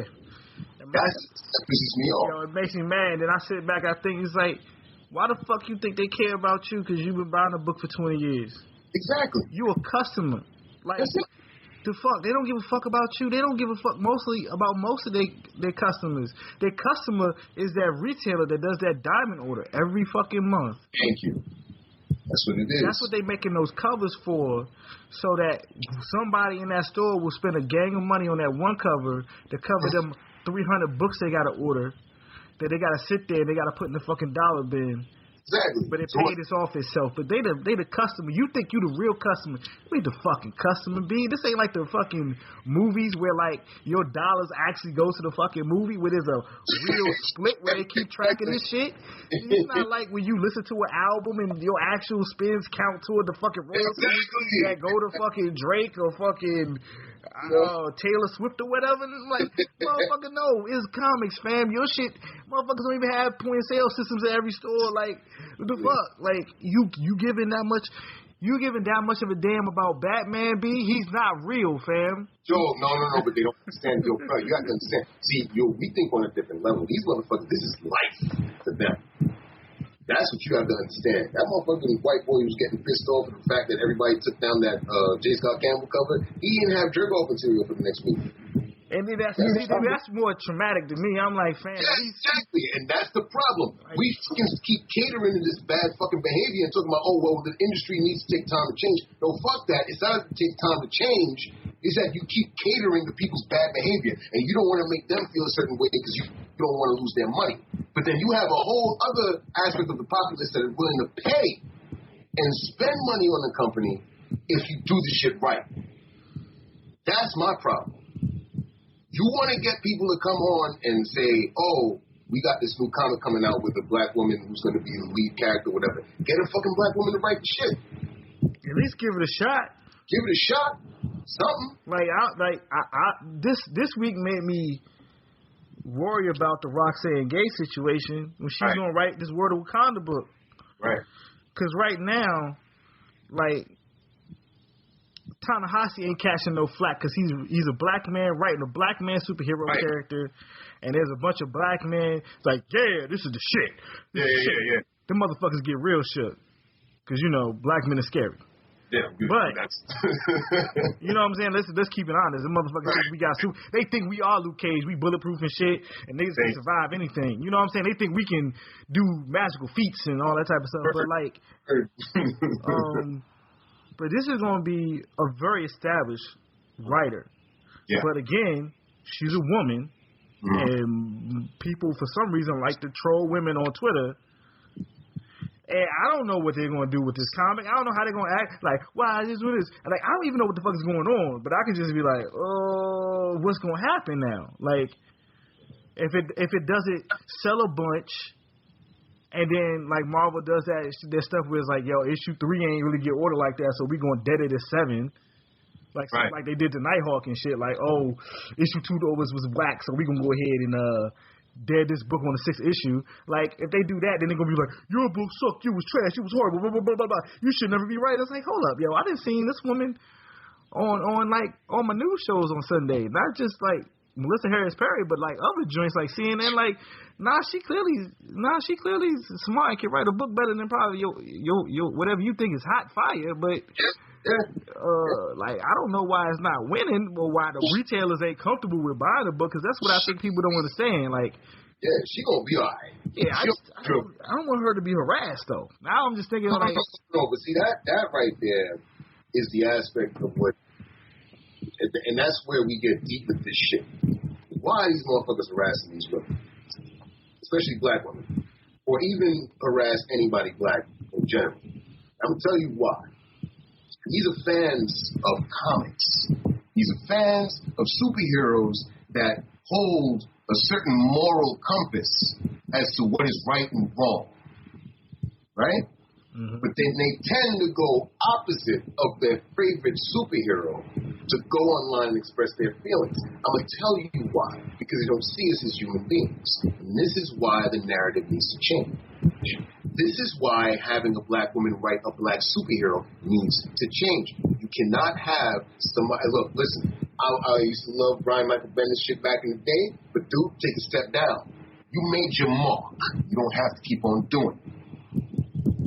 You get a black woman to write Ironheart the way it needs to be written. Or at least co-write it. Or co-write it, supervise it, whatever the fuck you want, but get her on there. And the problem is, when you go deep into what a lot of these dudes are thinking, is that they don't see us as human beings. This is the reason why whenever you hear, you read a plot for a new story where the main character is coming to save the world, and you see fucking Tom Cruise in your head. You won't see anybody else that don't look anybody like him. You won't see a K-pop star. You won't see an Indian dude. You won't see a Native American, Spanish dude, or a black dude in your head, because the narrative of that has gotten so deep. They don't view us as human beings. They view us as a problem that exists that they have to cater to in order to proceed with what they want or to get our money. That's all it is. And this is the reason why, like I know a lot of people have problems with, the whole aspect of, Black Lives Matter, or even, what my man Urias is doing with Black Heroes Matter. This is why the narrative needs to change. For so long, all these dudes they've been telling their stories through comics. And I don't expect a white boy to write my experience for me. But if I go ahead and take the mantle to try and do it myself, or you go ahead and create a character that looks like me, and you portray him wrong, and I have something to say about it, don't get mad. You fucking sit there and listen. You haven't lived my life. So don't take liberties to tell the narrative the way you think it should be told. It's the same thing. Like, I remember when I was never a really big Black Panther fan. Everybody, when the Black Panther movie trailer got released, I was like, yo, this shit look hot. Or whatever, not the Black Panther trailer, but the Civil War. Yeah. And, everybody's like, oh, this is going to be hot. I'm like, yeah, it'll be cool. I was never a big fan. Because to me, all Black Panther was the story of a black man told through the eyes of a white man, of the way he thought Africa should be. Not bringing into the situation how colonialism fucked up Africa. And the reason why Wakanda could probably never exist in the time when it came out, because colonialism was that fucked up. It fucked us over bad. They totally disacknowledge that. But yeah, I think black folks would be awesome if they had this awesome civilization. We're going to make them better than what they should be.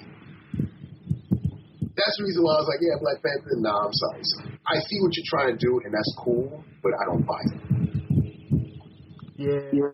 You know? And I'm not shitting on the character, I'm not shitting on the fans, but I know way too much about my own history to be like, yeah, whatever. Yeah, I like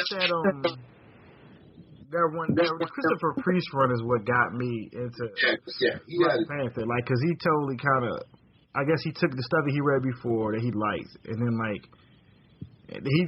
he flipped it around to such a degree that I was like, right, oh, yeah, okay. This kid, now see, I got a love for Jack Kirby, so sometimes I let Jack Kirby ride, and then like. But I don't know if Stan Lee was always putting the right words that maybe Jack Kirby wanted Black Panther to say when he was doing all that awesome jungle action sequences. Yeah. Because it's like, sometimes I see with Jack Kirby, he'll just be putting black characters, he was just putting black characters in his books just because, like, whatever. It's just like everybody. That person going to be this, that person going to be that. He was such an outlier to me, and like so far ahead. But it's still, I still get your point. It still was like he's a super magical African guy, and it you know, I have my own issues, but when I saw the movie, it's like, y'all need to stop acting like Black Panther, Black Jesus. Like, he ain't saving you. They put him in a movie. You enjoy said movie, but I have to be honest, I'm not getting excited over a Black Panther movie. Look, like, we have Moonlight coming out. We got Hidden Figures. Like, we've had stars like black people in $100 million movies before. Like Will Smith exists. You don't want to claim him now, but nobody wants to claim him. But bruh, I mean, Eddie Murphy sold like $3 billion worth of tickets in his lifetime. Like, no, we didn't got black stars. Like, this is I know y'all. Some of y'all young in the game, but the '90s was the shit. Like, like same thing's going on with the presidential, campaign right now. Even when Obama was running for office, dude, being it's like my mom was from Haiti. A black president was not a foreign thing to me, man. Yeah, like anything outside the country, a black president is not a foreign thing. The only reason why it's foreign for you is because you live in a country that's so fucking racist that a black dude running for office that actually does something is like, I don't give a shit if he saves the world. Fuck him, he's a nigga. Like, that's just, that's how fucked up the country is. Or even a woman running for president. It's not a foreign thing. This is like the first time it's happening here in the States. Such a legendary and monumental. For America it is. This shit's been happening around the world for a minute. Like that, right? Blow his back out, make his shoes work. Hey yo, this shit be off the knock it, rock it. Whatever cock block it, cat get blown. Who own this street corner? Foreigner, hesitate to rock a Hummer. Navy SEAL top, run around this summer. For real, marinating niggas skating, debating, waiting. Style flowingly relating. Fine line, switch it on ya like Venetian blinds. The mission is mine. Fabulous king I divine. Titanium, hydro, collido. Yo, thun. Poly this conjunction. Son one, slang doctor. Medicated kids pay it. Say it. These niggas in effect done. Stay rap related, cassette rhymer, 5G Kasana, line for liner, poet designer, sharp like liners, Mike of the Year Award, Fly Gear Award. Them niggas over there be analyzing with one sword. Get bent, pay the rent, plus still we invent enough shit to get your whole team crazily sent. Now all I need is a half gallon of weed. But see, the bus is Mike Dick and make 3 seeds and max out like 2 acts inside the parking lot. Son bark a lot and get his seam hit in the dark a lot. What now? Blow, clicking like a calico, go Maximilian. One love, keep it real, yo. Hit me for these Tommy Hill ice rockin' niggas. Yeah, it's funny. It's like, Angela Merkel been running things for like how long in Germany? She only a year for her back because of the fucking the strength of the mark and the Germany economy. And y'all ain't she a feminist icon? Like, real talk. I know Margaret Thatcher did a lot of stuff that is bad. Like, straight up bad. But real talk, like. She ran England, fam. and there was a woman queen at the same time. Like it was double layer power. I'm gonna tell you this, man. It's like it's interesting because a lot of people be like, "Yo, man, you shouldn't," because I'm not a big Hillary fan, but people say, "Oh, so what are you for Trump?" Like, fuck no, I'm black in America. Why the fuck would I be for Trump? But people be like, "Oh, so what are you gonna do? Who you gonna vote for?" I says, "I'll vote for who the fuck I want, but I'm not a fan of any one of them." He's like, "Well, why?" He's like, "Look, just because she's gonna be the first of something, don't necessarily mean she's a good human being. I'm sorry, this is what it is." Yeah, like let's keep it real right now. It's like, oh, so wait, this guy, this is the first woman to commit genocide in the country. Oh, that's a feminist move? No, it's not. That is a shitty human being that did a horrible thing. I'm not going to praise her for that. It's just not happening. So just because you're the first of doing a certain kind of thing doesn't necessarily mean it's groundbreaking. It just means that, well, you were just the first person to do an evil thing. I get it. That's cool. Fine. It's fine. But I'm not going to praise you for it. Like, it's just not going to happen. Yeah, it's just like, with that whole situation, it's like, I think all 4 candidates suck. So I'm sitting here like, nah, man. Like, it's just like last time Barack was just like surprisingly, he was a surprise and he was really charismatic and he was smart. And I was like, all right, word, I rock with this. Yeah, he's black too. Let's see what happens. Like, I didn't believe he was gonna win until like he won. Yeah, exactly. And I called Ron up. And I was like, bruh, we got a black president. I didn't expect to see this in my lifetime, but all right. I didn't even know if that was gonna go well. Look at what happened 8 years later, and like the racist intent of the country got way worse. I was this man. I said this shit as soon as he got inaugurated. I said, "Yo, y'all get ready for a whole new brand of racism y'all ain't never seen before." And we'll get, bruh. I'm not the dude to be like I told you so, but bruh, the shit was just insane. Even I didn't expect the amount of bullshit I was gonna get. In the times that we're living in now. I mean, I knew motherfuckers were just gonna be, racist trying to go up against his policies. And not for nothing, Barack Obama, first black president and everything. I don't agree with all his policies. I'll say it. But, but the fact of the matter is you got a dude who's trying to actually do something and he can't get shit done. It's not because people disagree with him. It's because you're black. That's just what it is. The only reason why the GOP was against the motherfucker wasn't because they didn't agree with what he did. It's just because he was a darker shade. That's all it was. They kept what's the word they kept using for him back when we were talking about universal health care? They kept calling him socialist. Mm-hmm. Which is another word for nigga. Like that is, we can't say the N-word, so we'll go ahead and say socialist. It's like, come on now, this ain't socialism. Like, how are we gonna call it socialist and we didn't call it England socialist, and we call it French socialist, and we didn't call it Spain? Like, there's all these countries we call capitalist democracies. It's like, but like they don't have some of the same bullshit we got. So it's weird, and I have this weird feeling that like if Hillary wins, it's gonna regress back to kind of like what it was. So it's gonna be calmer. People are gonna be a little bit nicer because the person in charge isn't a black person. But then I have this sneaking suspicion. It's like, but is violence against women going to go up? Is sexual harassment going to go up? Yeah. Like all these like unthought of effects. It's like all these little alternative realities getting ready to break out. You know what I'm saying? Like, all right, like we got the black man as president.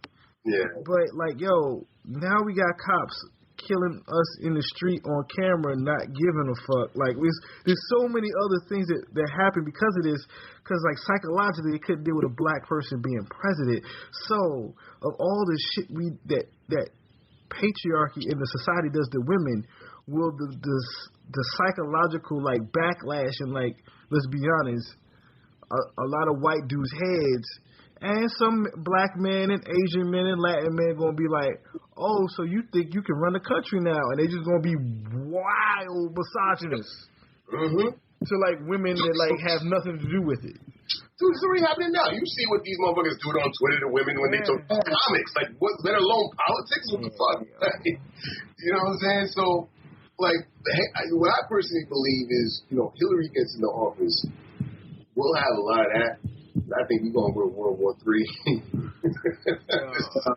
Real talk, the way I remember talking with Ron a little while ago, like, he was like, yo, World War III was the Cold War. And when you think about it, like, yeah, it kind of makes sense. Yeah. Because of the way they fought all the battles in other states. So, like... That's just out in the open. Yeah, like proxy. It was like proxy wars in, like, all these countries that we still feeling the effects of. But, like, I watch like 2 to 3 hours of news every day. Like, yo, shit's popping off in Europe, fam. Oh, shit is going crazy, dude. Every world war starts in Europe, fam. It gets me worried. Right now, Putin is like, fuck y'all. Putin don't give a fuck. And like, shit. He's like, I want Trump to win, not because I probably actually like him, but because he don't give a fuck either. And he probably thinking like he can't beat me. Like he ain't up on these strategies. Like his strategy game ain't up to par. He playing checkers, B. Like I'm playing chess. Like I'm KGB, fam. I know how to get dirty. So it's like, and I look at it. I'm like, all right, yeah. You say the hacking is coming from Russia. Some people's like, that's a lie. I'm like, yo, just because they say it's from Russia, don't mean he actually have a part in it. But that also doesn't mean he gonna stop it. Like, oh, we got some hackers over here that's hacking the DNC. I'll allow it. Please. Whatever. Like, say something, man. Yo, honestly, I think the reason why he wants Trump to win, which brings you to that other thing, is I think if Trump wins, we ain't gonna get World War III. We gonna get motherfucking Civil War up in this piece. That makes sense. That's the shit that scares me. Is you talking about, like, look, I personally, like, people are all saying like, yo man, we in that New World Order shit, yo, they about to make shit a police state. Nah, motherfucker, you've been living in a police state. The way they run around here killing all these black folk, the way they run around here doing all the shit that they want to do, they can stop you on the street, take you in, do whatever the fuck they want. Now you've been living in a police state for a minute. Yeah. You know what I'm saying? The only reason why you notice it is because it's getting more press coverage. Yes. So that dystopian aspect about that whole, that's happening already. What I'm talking about is like straight up blatant civil war. I'm talking about motherfuckers walking down the street with guns, talking about fuck you, fuck everything you represent, I'm taking out your community. Yeah, it's like I feel is going to happen if this motherfucker wins. That's one of the things I'm afraid about, because there's a certain segment of our society that can go, it's like, okay, you got the cops, but what if for, like, Tom the cop, one day, his homeboy Bill, who's the, I don't know, the car repairman or whatever, is all good with him, and then one day he's like, yo, I'm down with America because it ain't about me no more, and he kills the cop, but they're both of the same community. They were friends a couple of days ago. Yeah. And it's like, you didn't know he was on that super all right shit though. Yeah. So like, you the cop guy, you got your issues and you like this, but now he's like anti the state, and you're the state. Yep. And like, there's a certain fear. There's a fear like they always talk about like, yo, they're afraid of black people team up and get ours up. It's like, no, they ain't. What America's afraid of, the comfortable, I got money, I go to Wegmans, I got vacations, I'm eating good. What they're afraid of is them poor white folks rising up. Oh yeah. They're afraid of the Hunger Games when Katniss raised up the districts on the Capitol. They ain't really afraid of us. We're just like a tag along, because we're only 13% of the country. We get pulled along. So either way, we just gotta survive. But even though with 13, we're talking about people of color in general make up 44% of the population. Yeah, if they tag in, it'll be crazy. What we're talking about is, people who are rising up.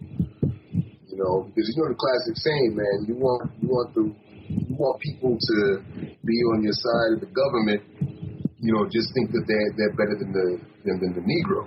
sitting there 10 times better than the Negro. It's like, I mean, I'm paraphrasing. I don't remember the quote verbatim. I forgot what president said it, but basically that's what that is. You know, they're victims of the system that's been set up, not just as much as us, but they're victims to some extent, because a lot of these cats don't understand real history. They only understand the history that's been taught to them. Real history, as far as like what us as Africans have contributed throughout the entire aspect of humanity, what we contributed to society, they don't know about it. It's the reason why they see us as less than human. They don't understand what our presence means to this world. They haven't traveled outside of their 3-block radius. They don't know what's what. So, of course, you have that hick-ass motherfucker who's going to sit down and say, you know, all lives matter because, you know, I've been living in this community on this block all my life and I don't know anything else. Of course he's going to think all lives matter. You don't know the plight of what we've gone through. Yeah. Ask him if he's ever read a James Baldwin book. He doesn't know what the fuck James Baldwin is. Ask him if he ever heard of Malcolm X. It's like, what, that guy that said that one thing a long time ago? Like, he don't know.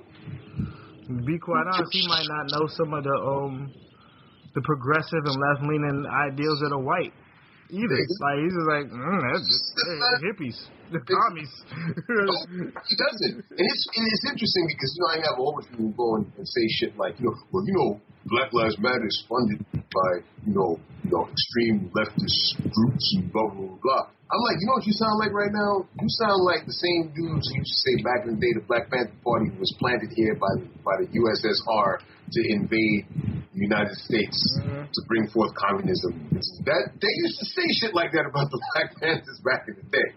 Crazy. That was their main reason for going after them. It's like, they're spreading communism. We can't have them here. That's what you sound like to me. It's about all that all lives matter shit. Black lives matter is just a front for the government to start a race war. Fuck you. Yeah. The fact that you don't understand what the hell that means or why it's being represented means that you can't understand what history has done to this country. The fact that we keep sweeping shit under the rug and we're not confronting the problems on why we've gotten to the point we've gotten to, you have no clue. So shut the fuck up. Let people who know what's going on talk and come up with a solution. Till then, just sit back and fucking learn something.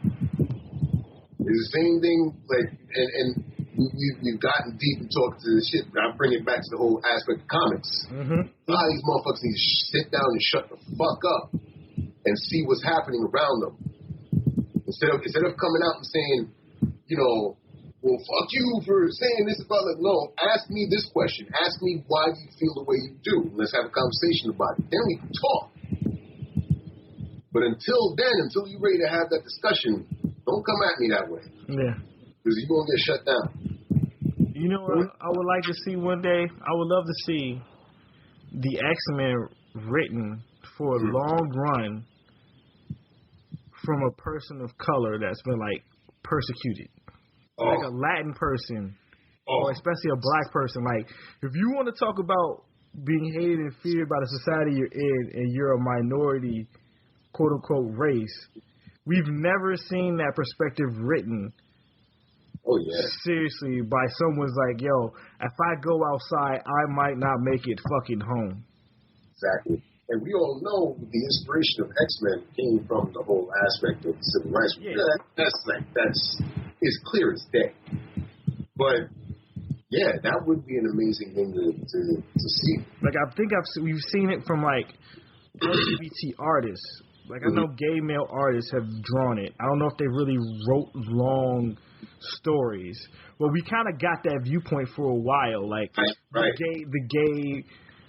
the gay viewpoint of being a minority. We got that from the Bryan Singer movies because he gay. He put that in there, and that's good.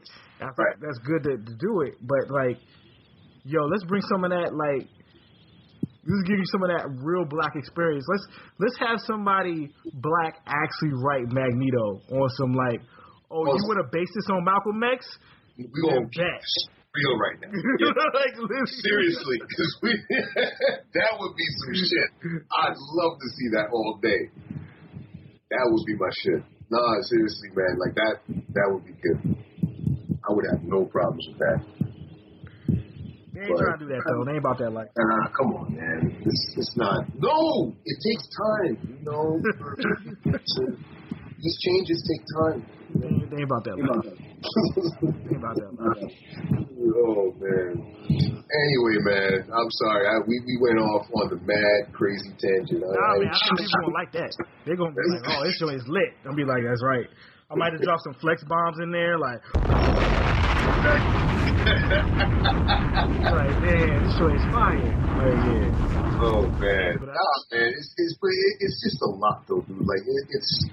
And the problem is, it's like a lot of these conversations, like, see, we're having, we're talking, I mean, we're cool. We know each other for a minute, so we can have this conversation. But, you know, I mean, I've sat down, you know, working at bars. I remember I had a conversation with a Trump supporter, like, back in, I think it was like April, before I quit the bar completely. Mm-hmm. And he couldn't understand. And this is when I started to see into the mindset of a person that supports this son of a bitch, especially being a New Yorker and understanding what Trump is and what and the fucking clown ass game show host he is.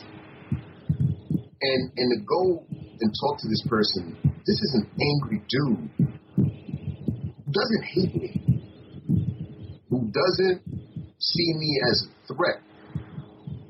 This is a dude that's fed up with the system. And he's gotten so fed up with consistently voting Republican and GOP all this time, and they haven't delivered. And he's like, you know what, I'm done. I'm going to go for the guy who's not you.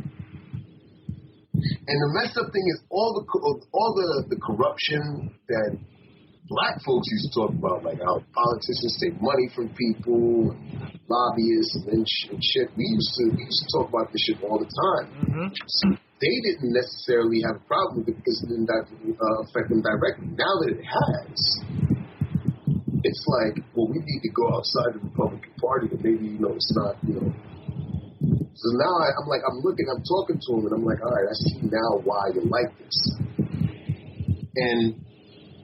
For me, and that's the reason why in me writing, Bounce the way I do, is because I don't know what I'm going to get. I may get a Trump supporter, I may get a Hillary supporter, I may get a Joe Starrett supporter, I get Bernie supporter, whatever the fuck you support.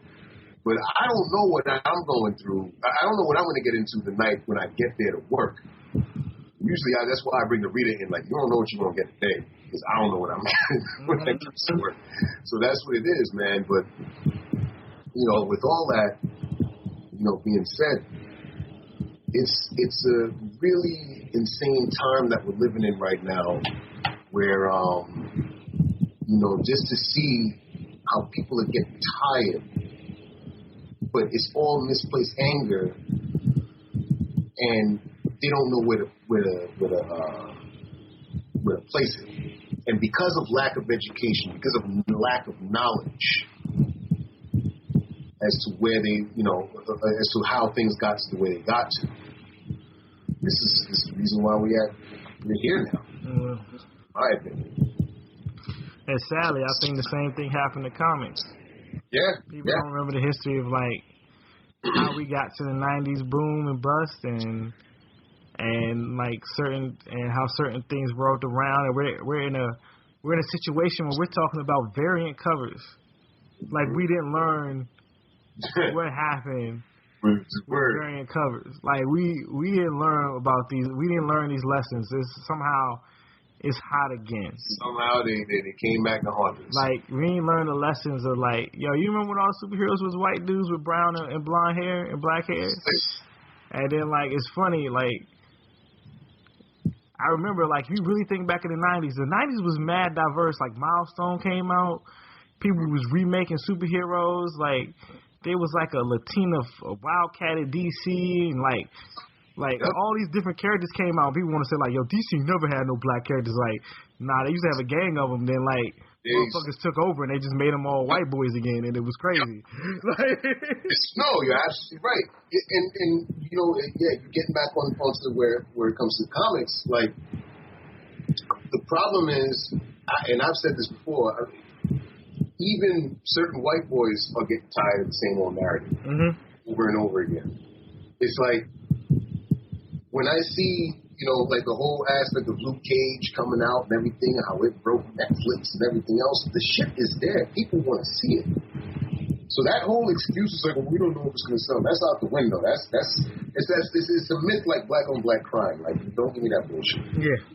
You know, but when it comes down to, you know, retelling certain stories or trying to get fans to understand, the moment a motherfucker is like, well, you know, the character's black, so I don't know how to identify with them, that means that you need to sit the fuck down and learn something.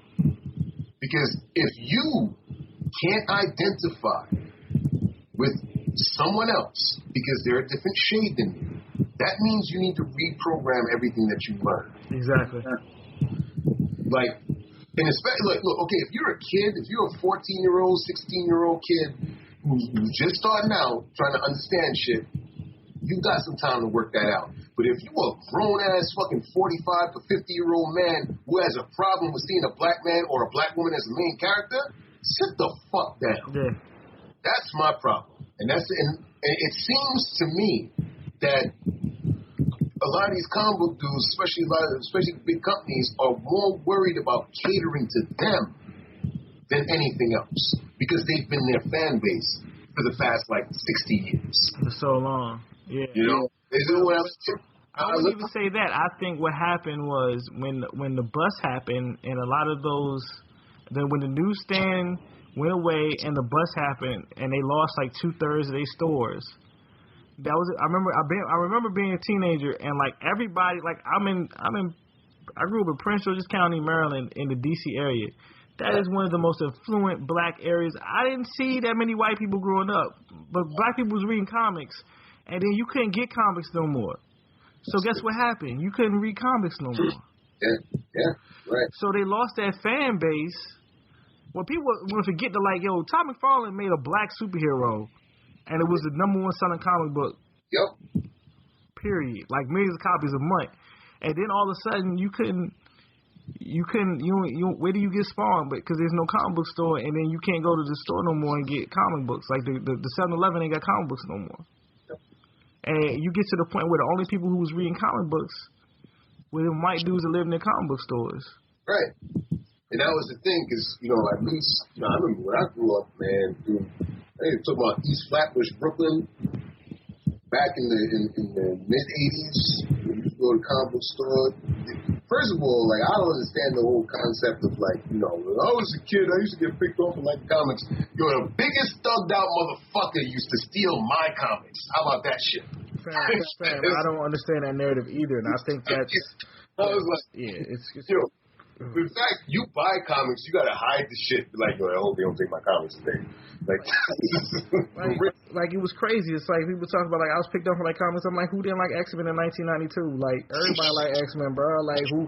What do you mean you got picked on because you had comics? Like what kind of world were you living in? Like I was living in a world where like the girls is like, oh my god, that joint looks dope. That joint, blah, blah, blah. Like yeah, because X-Men come on every Saturday. Like everybody, like I just sit back and like. I never had that shit. I don't know what that narrative is about, but you know what though? Like I've seen it, and it's most of these dudes who are getting picked on, whatever. They're the ones getting pissed off about all this shit going on right now, all this diversity stuff and everything. I'm so sorry that you know Brett was such a shitty person to you in high school to the point where you know a woman is actually writing something that's worthwhile. And you don't want to identify to it because, you know, Brett fucked you over in high school. I'm sorry. Yeah, get over that shit. You're fucking 45 now. Or some girls back then was like, oh, you read comic books, you're a geek. Like, who cares, bro? Like, you adult now. Like, it don't matter. Like, you're supposed to stop caring. Like, I've never had that. I don't even remember a time where that was some shit like, you know, even with anime. I remember, yo, bruh, the amounts of hood dudes that hung together in the crib to watch Ninja Scrolls. Back in the day before it was even known as Ninja Scrolls. Ninja Chronicles. We got that tape. We got that shit from Chinatown. It was like, mad hood dudes, yo, you see what happened to Homegirl and everything, yo. It was crazy. Mr. North Star, Kira, like, people don't, Evil Dragon War Chronicles. A lot of people don't remember that. That was my shit back in the day. But Devil Hunter Yoko and freaking Demon City Shinjuku. Shinjuku, yeah, man. One of the most littest joint of all time. Demon City with the freaking with that spider lady that pops off in the front. It was crazy. Oh my god, that was insane. Anime at that level was so crazy. Yeah, that was my other favorite shit was the Peacock King. I don't know if you remember Peacock King. Yo, not the name, but I probably saw it because sometimes you would see stuff would be on tapes. Yep. You wouldn't get the whole beginning because somebody had a messed up tape. They copied it wrong, and you just be like, "Oh, this is just more anime. I'm just gonna watch it. I don't even care what the name is." But when Overfiend was known as the Wandering Kid. When I found out about hentai, I was like, fam, they make animated porn in Japan? They wildin'. so, bro, dudes in the hood. You talking about, East Flatbush, bro. I grew up in a time where the biggest gang in New York was called Decepticons. How geeked out is that shit? One of the greatest freaking geek places, black geek pop cultural elements that you ever when I went to Pratt in '98 and I started meeting people who was from Brooklyn, like black dudes who grew up there. Right. And, like someone was like, "Yo, homeboy, there used to be a DCEP." I was like, "Wait, hold on, I'm from DC. What are you talking about?" Yeah. What do you mean you had a gang and they called themselves the Decepticons from the Transformers? Bro!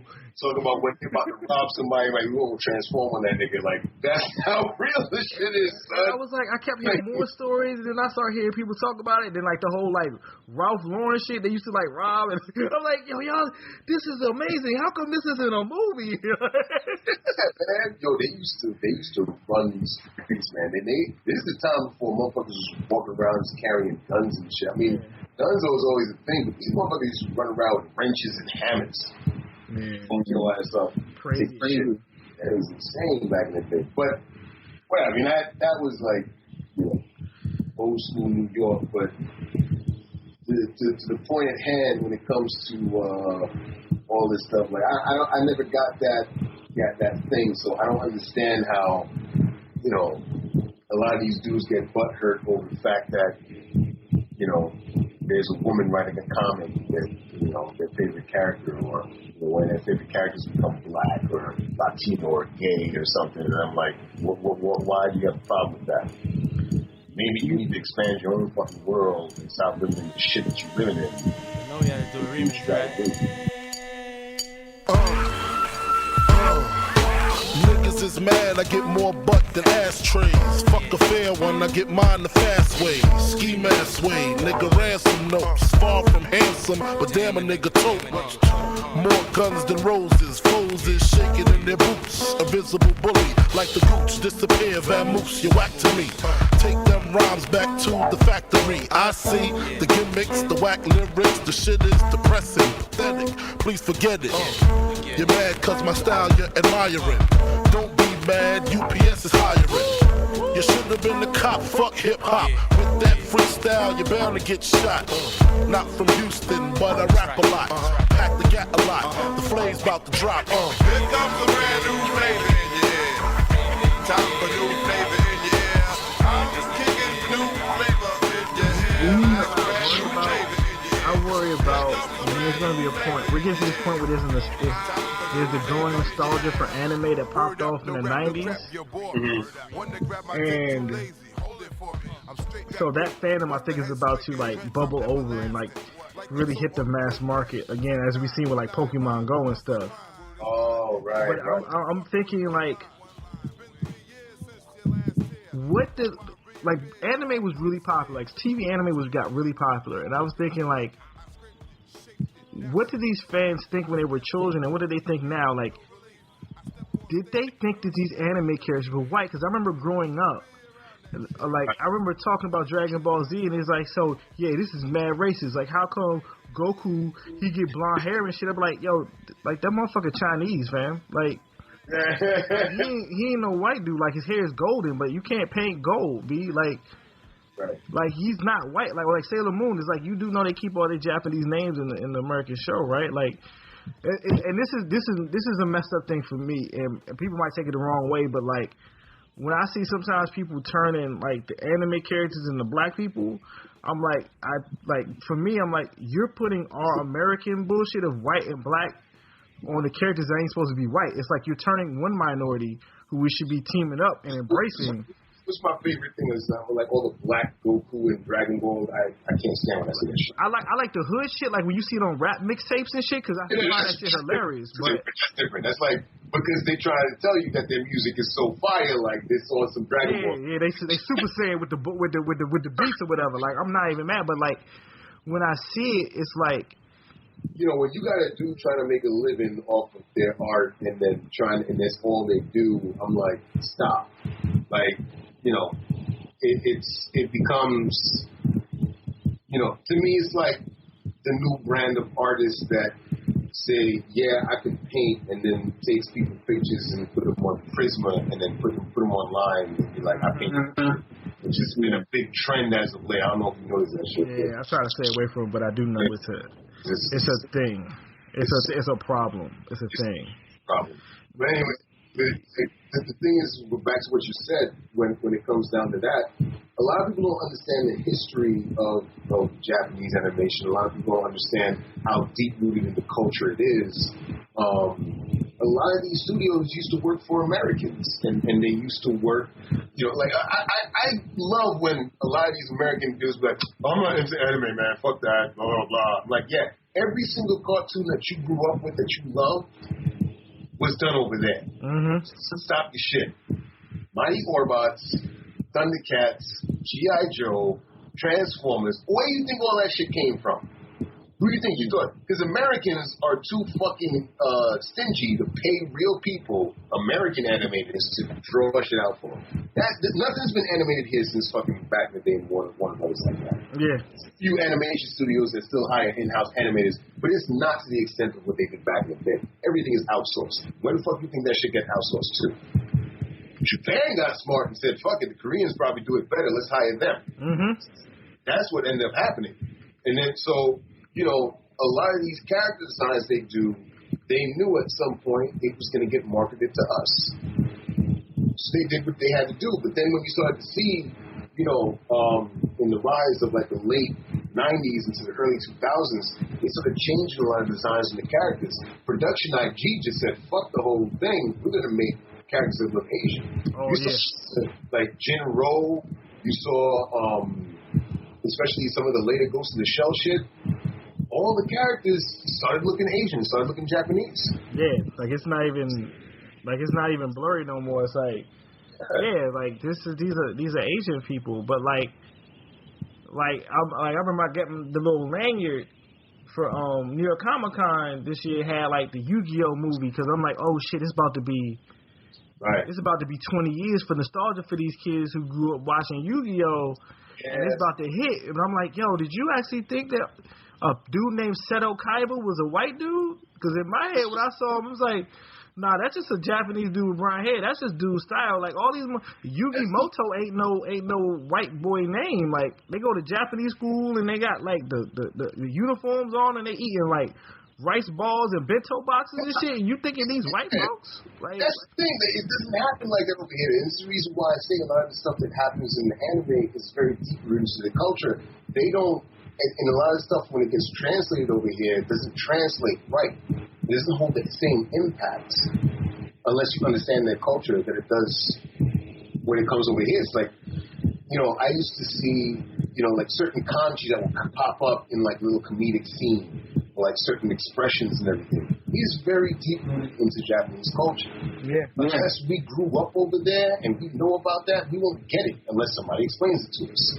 So that whole aspect wasn't necessarily, even in the character design, it's very much all for them. They may have different color hair or like a blonde girl, but if you notice, even with somebody like, that anime, Neon Genesis, Evangelion, even Asuka had European blood in her.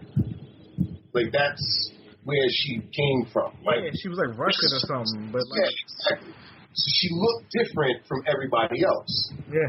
The chick like Ray, who's actually Japanese with blue hair, that was just Monday for any Japanese girl who colors her hair blue. Like that's just all it is. You know, it doesn't necessarily mean that she trying to look like somebody else. That's just what they did over there.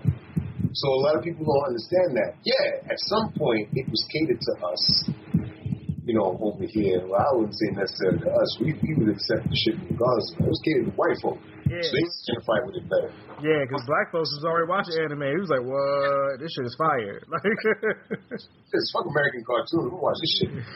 But, you know, then even with that, you know, it came to a point where it was like, you know, we're going to just make our own thing. And that's what they did. They dominated. Dude, name an American animation studio right now that can do the level of Studio Trigger shit in-house with everyone hired, paying everybody X amount of money a year in the United States. It doesn't exist. it doesn't, no. It doesn't. Because if they want that quality of animation, they're going to fucking hire somebody else to do it. Yeah. You know? It ain't going to be like, oh, you know, yeah, we can all band somebody together. Yeah, if we do that, our budget's going to be really high because we have to actually pay people. Yeah, like livable wages. And it's funny when you really look at animation history. It's like a lot of reasons they was able to make those movies and those shows is that they hired a bunch of women and the women weren't paid fairly. Exactly. They were doing the ink and paint and the in-betweens. But if you're paying a woman like 30 cents for every man dollar, yeah, of course you can get Flintstones out. That's what I'm saying. Like, shit back then. You know how people, there's so much uncredited shit that happened back then, too. You know how many women used to draw comics that didn't get paid? They were supposed to get paid, like, way back in the day, like little comic strips and stuff.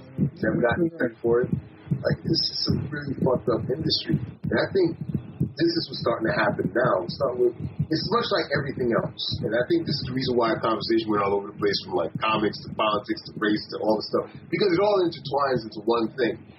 There's a certain aspect of human history that's been that's never been addressed. That we haven't sat down and tackled everything from scientific method and said, let's analyze all the problems and how we got here, learn from the history, and actually come up with real solutions. And actually sit down and have and apply critical thought to what's going on. The problem is we've thrown everything under the rug for so long, that now in 2016, all the shit that we've swept under the rug is coming out, and it's maggot infested and spoiled and rotten and infected. And that's what we're starting to see right now. So the truth, everything that's coming out, it's just going to come out the ways that it is, and it's just, now we're dealing with the mess. You know? And clean up the earlier mess. We didn't clean up the earlier messes. We didn't take care of the problem when we had a chance to. In fact, when we got a chance to take care of the problem, we added on to it, and we made it even worse. Black folks tried to fight for civil rights. They finally said, okay, we'll give it to you. Oh, no, wait a minute, not so much. Let's go ahead and give you the war on drugs. Not only that, but we're going to take away, we're going to throw in, you know, the Mulford Act. You're not able to bear arms the way that you said that you could, so you can't defend your own communities. You know, like let's give you one thing and add more problems onto you. To counteract. Exactly. So you've had the system that's been in place for so long. So when you take that same mentality and you spill it over to entertainment within itself is the thing that exposes other people to the rest of the world that they're not usually exposed to. So when you live in Wisconsin, you watch about the life of a person in New York, you're seeing this story told through the eyes of somebody from New York who's never been there before. So you start to think, oh, that's how New York is. Now, if you take that same formula and you go into the issue of race, and every single image from that person sees from Wisconsin is a consistent negative aspect of a particular ethnic group in this country, what the fuck you gonna think they're gonna think all the time? They're gonna be like, oh, these people are not human. Whether it's through movies, whether it's through cartoons, whether it's through music. So that whole aspect of representation, you know, when my man Urias is doing the movement like Black Heroes Matter, that's why I'm down with that shit, because that is giving us now an opportunity to change that whole narrative. You know, it's taking the power out of their hands and saying, you know what, no, this is the way we want to be represented. This is the stories that we have to tell. You know, and people, most of these cats, you know, they sit up here and you want to call people social justice warriors and everything else. Yeah, you know what? You can call people social justice warriors all they want, but let's break that word down for a second. A warrior. I'll be that shit. If I'm going to stand for any kind of injustice, fuck that. I'll fight for it. But if you want to stand against it, what does that make you? Yeah, I never understood that. Like, if you're using social justice warrior as a bad thing, it's like, it's not a return to me. Like, you're saying that you're the bad guy. Exactly. Right. That means you're aligning with Cobra. Exactly. Like, you're aligning with Lex Luthor when he's like hating Superman.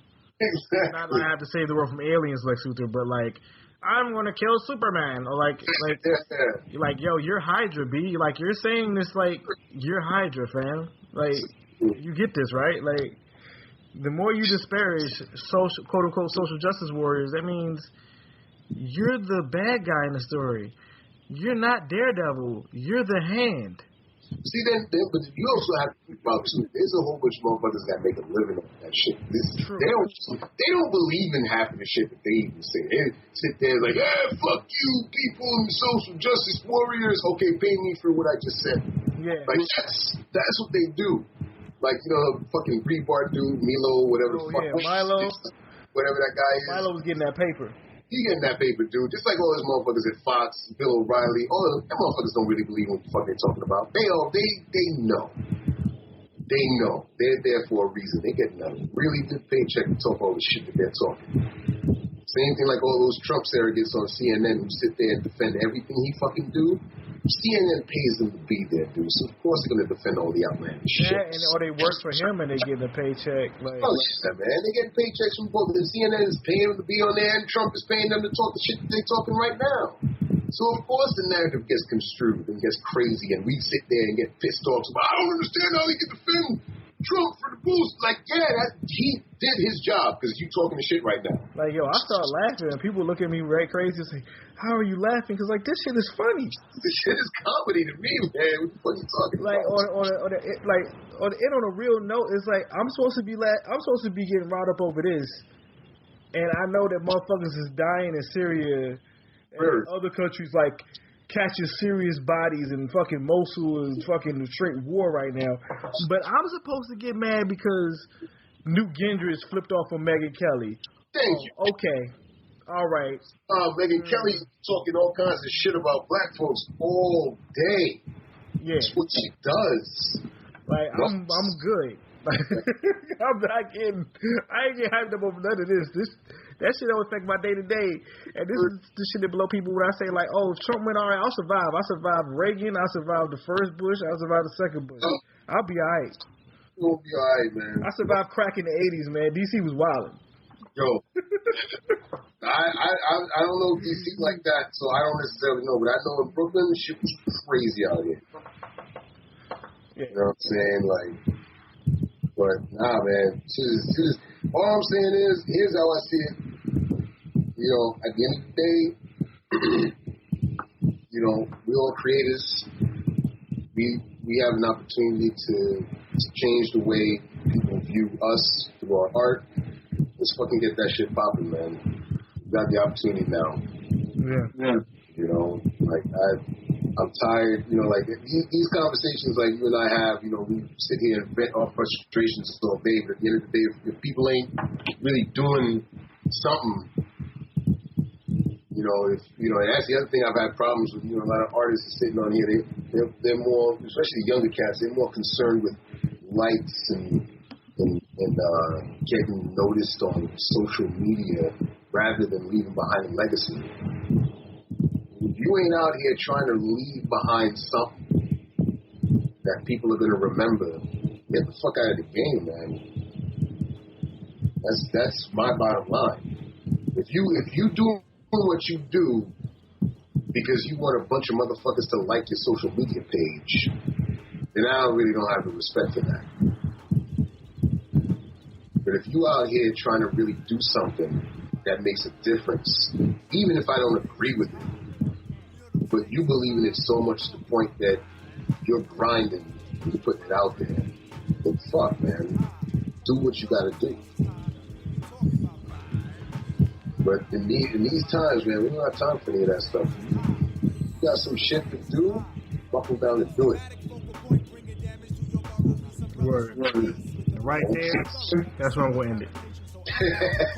I get down like brothers are found, ducking from bullets. Gun control means using both hands in my land, where it's all about the cautious living. Migrating to a higher form of consequence. Compliments of struggling that shouldn't be notable, man. Every word I say should be a hip-hop quote. I'm sick of bitches shaking asses. I'm sick of talking about blood. Sick of Versace glasses. Sick of slang. Sick of half-ass award shows. Sick of name brand clothes. Sick of R&B bitches over bullshit tracks. Cocaine and cracks, which brings sickness to blacks. Sick of swole head rappers with they sickening raps, claps and gaps, making the whole sick world collapse. The facts are getting sicker, even sicker perhaps. I stick a bush to make a bundle to escape the synapse. Man, life can get all up in your ass, baby. You better work it out. Now let me tell you what it's all about. A skin not considered equal. A meteor has more right than my people who be wasting time screaming who they've hated. That's why the native tongues has officially been reinstated. Stakes is high. You know them stakes is high. When we talking about stakes is high. Y'all know them stakes is high when we dealing with them. Stakes is high. Man, stakes is high. What about that love? Yo, it's about love of cars. Love for funds, loving to love mad sex, loving to love guns, love for opposite, love for fame and wealth, love for the fact of no longer loving yourself, kid. We living in them days of the man-made ways where every aspect is vivid. These brothers no longer talk shit, yo. These niggas live it, about to give it to you 24/7 on the microphone. Plug one, translating the zone. No offense to a player, but yo, I don't play. And if you take offense, fuck it, got to be that way.